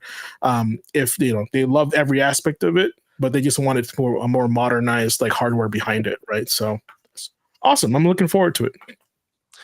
Any predictions on games you think will be there? Are we going to get a Mario Kart 9 after my rant on 8? Like, has it been long enough? If anything, there'll be like a Mario Kart like 8 Infinity or something. Like they'll probably do something like that, like a higher res version. They're doing the GTA thing. They're gonna milk it until it's Mario Kart 8 Online Infinity. Yeah. And that's just it, though. It's not Mario Kart 8 has for a long time now since ceased being a game so much as a platform. Sure. Just like with GTA. Let's call it Mario Kart Online. I'm sure we're gonna get a new Mario game. That's like staple, right? Maybe a new Zelda announced, right? But I think Metroid is trying to take the spotlight this time around because people have been waiting for that. Yeah, definitely a new Metroid. Personally, even if Mario Kart is a platform now, but they still need something hard-hitting as far as a new racing game. I think we might perhaps see F-Zero on the Switch too. Nintendo hates F-Zero. Don't country on that. they hate F-Zero. The one thing I'd really like to see, and I think I'm really curious about, is remember when that Nintendo World thing we were talking about, how there has this online infrastructure, like an online thing. What if they did Super Mario World? Where like you're in the world of Super Mario, you make your own me. You're in the Mario, right? That'd be super cool. Nice callback to the Super Nintendo era, right? And that would fall right into the whole like come play on our platform, right? And then it'd be like a sort of upgraded, like a sort of upgraded Miiverse. Yeah, well, like Super Mario World sounds awesome. Yes. Right, and there's already been conversations about what the Nintendo Campus is. Like, it sounds like an online platform. Oh, that's right, the Nintendo Campus. Right, so that can easily lead into that, or have like their own digital platform where people can choose to launch into those other worlds, kind of thing. Who knows, right? But that fits, that tracks. I could see that. And to be clear, like what I was talking about earlier with the dev kits, Nintendo is being super selective. So there's still like large third party teams getting those and making games. So we might see some of those tomorrow, but it's going to be from the big guys or very select, like you said, the Nintendo seal, their stamp on it. But we'll see how well that prediction for the phased strategy ends up showing out. May be a little bit, it's not going to be just a hard line. There'll probably be some blending there. There'll be some nuance for sure that we're not But I think it's smart of them too. It's almost like you're not part of this club yet, right? And you have to kind of show why we would give you one. And I think that's good instead of just lack of a better term, whoring it out to everybody else. So like you got to prove that you have what it takes to be part of Club Nintendo. I need that clip from Night at the Roxbury, Michael Clark Duncan going, it's like, you're not on the list. Not on the list. There you go. Not on the list, champ. That's great. I think I'm looking forward to it. I'm excited to see what news are out there. It's always fun to see all the new Nintendo stuff come out because they're very unique, right? And they're very in love with their own IPs, which is what I like about Nintendo. Now they're very aggressive about other people loving their IPs because they're the people will show up at your house, right? But like that's why they love their IPs, right? Because they work hard on them, and hopefully this is my idea. They put a lot of heart into it, and so to see other people like take it, they get offended by it, and that's why they're so aggressive about taking those people down. So that's where I'm coming from, right? I'm sure there's more to the devs of Pal World. Yeah, there's just more to it than that. I'm sure. But yeah, that's super cool. Well, that's what I got, guys. Appreciate you chatting to me about that. Well, fantastic, man. Well, of course, we went a little bit over because that's what we do here when somebody misses a week. We got to catch up. Right? I apologize. But hey, you made up for it with all the good content, man. A lot of good discussion tonight. So unfortunately, we're gonna have to take a rain check on the Switch X for next week. So I also had something going on too for the rhetorical, but we'll save that for next time as well. But yeah, otherwise, guys, I don't know how's the chat looking. Everybody catered to and they're good there. Yeah, excellent responses and conversation from everybody in the chat. Andre, Scorpio, Jagos, always glad to have y'all, participating in class. Yeah, and that's is important. Yeah, we're paying attention. Trust me, we're there. So, so if you're new here, we have our show Tuesdays at 8 p.m. Pacific Standard Time. Our content just varies per stream every time, which is great, right? So it forces you to show up. Yeah. So, but yeah, we tend to go a little bit over because we do have a lot of content, but the conversations are great. That's all that matters, right? And so if you guys want to check us out on youtube.com/GQAzndood or also on Twitch at twitch.tv/GQAzndood as well. I know Asen, you have your channel too. You have paired it up. So, but go ahead and give them your links there. Yep. For those of you that haven't made it to class through my channels, please make sure to look me up on both YouTube and Twitch at Blazing Ace Nelson. So the name tag right down there, but it's all one word, Blazing Ace Nelson. You can hit me up on Twix at Blazing Ace Nelson. G is silent this time. But yeah, just if you want to keep abreast of my, practically daily gaming content between streams, reviews, discussion, look me up on those channels. Hit me up on Twitter. We can talk games, we can talk the industry, we can talk and the craft. I'm always down for some conversation. And plus, I've got a little something in the works that I'm working out the skeleton for it. And GQ, if you got a little bit of time after this, I want to run that by you too. If you haven't seen it in the Discord, but it's definitely much like Nintendo with the Switch is moving into their next generation, their next iteration. I'm making moves to move into that sort of next phase of my content as well. So please, by all means, keep an eye out for that. It's something that I really hope to, make sure to add as a supplement to the Gaming Academy in order to help improve things here as well as on my own channel. So definitely. Are you becoming the Dynasty Warrior? Is that what's happening? Something like that. But something like that. Okay. But watch this space. Ace Dynasty. That's what it is. There we go. How about you? What about you, Nick? What you got? Anything? Oh man, you find me here. Tell your friends. We'd love to have more people in chat. Yeah, come on back. Now, the reason I do this is because we were talking about how much we love the gaming community, just sharing the stories and the memories that we had. That's why the gaming history is such a prominent part of the show. So if you've got friends, I know a couple people said they have a blast when they're here. Tell your friends. We'd love to have them part of the chat. If you have someone that has stories they share with you.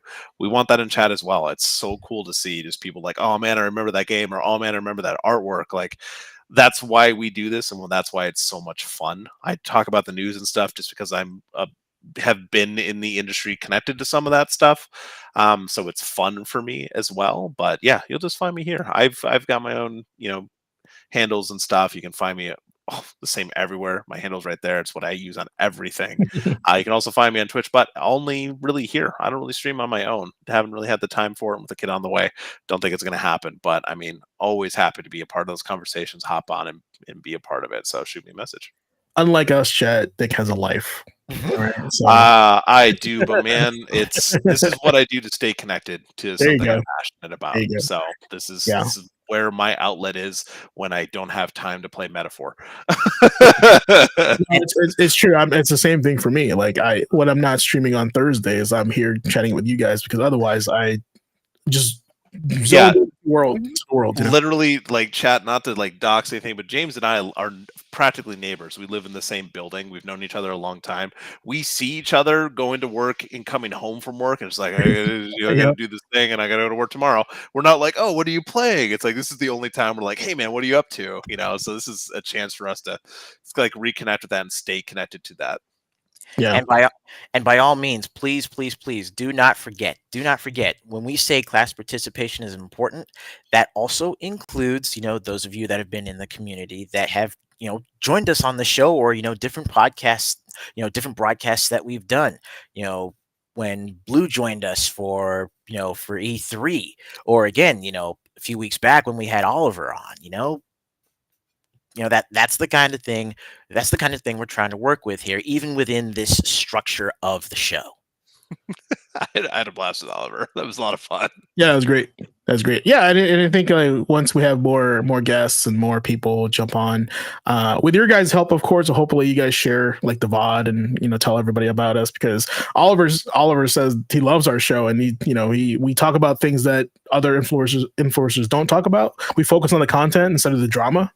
So, and I think that's like, I never thought about it that way, but like, that's more constructive than anything, because there's a lot of like rage bait out there and drama like inducing channels, right? Of course, but we're trying to focus on the stuff that we love and kind of like moving beyond the drama and kind of focusing on that. So yeah, it's bringing that behind the counter thing that we had working at those game stores and just bringing it to a platform where we can just like continue that vibe almost. So it's fun. It's a blast. And, tons of experiences, each in our own right. We've sold plenty of games to Ace as well. So this is just a continuation of that. Hey, man, buy this game. You'll like it. It's not just Dynasty Warriors. Okay.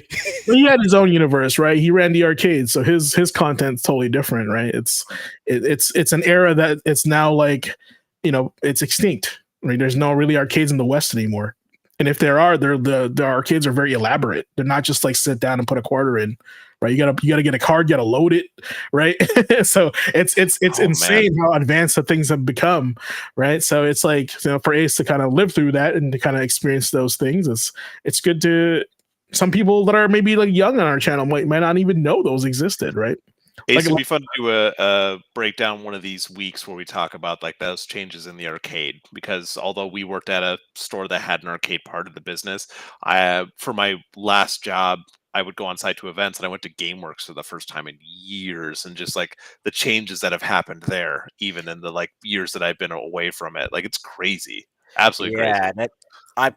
I find that I'm in kind of a unique position, because there are actually two industries where I've been directly involved in, like, the last days of a particular technology, or the last day, the changing of the guard, because not only, the, coin operated arcade machines, but also with the movie theater industry as well.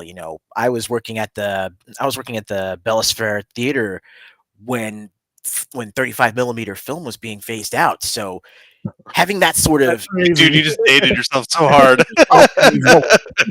But having that sort of connection, being like a living bridge between that previous era and coming into the present, it's a really fun perspective to have, and I'm always willing to share. Yeah, maybe we could have like a little segment called Ace's Place where you talk about arcades and stuff like Oh, that. Ace's Place. Yeah, so It's like yeah, Mr. Rogers, but for Ace. anyway, yeah, I just wanted to share that with you guys. It's good to have everybody back on the panel back here, and of course, next time we'll cover my segment of the rhetorical. And I think you guys will enjoy it because I always thought about this like this needs to happen. It hasn't happened yet, and that's why it's a rhetorical, right?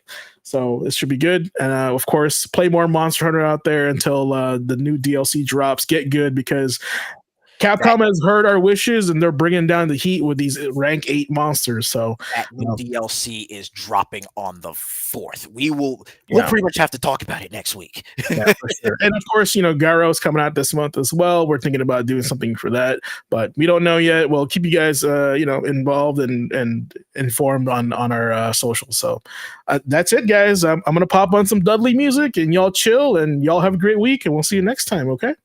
Class All right. dismissed. Peace. Appreciate it, guys.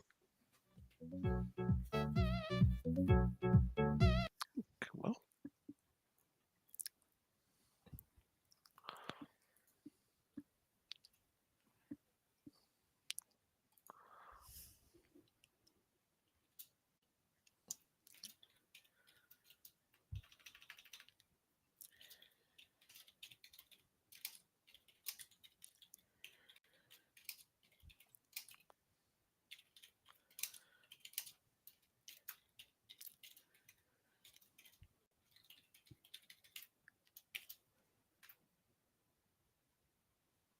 although the music.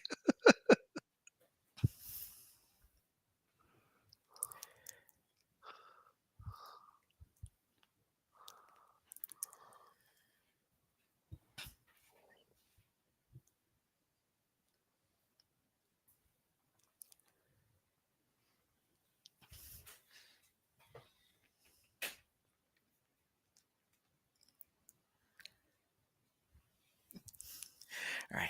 I'm going to be on the camera with him just for just a couple more seconds just to, run by him what I was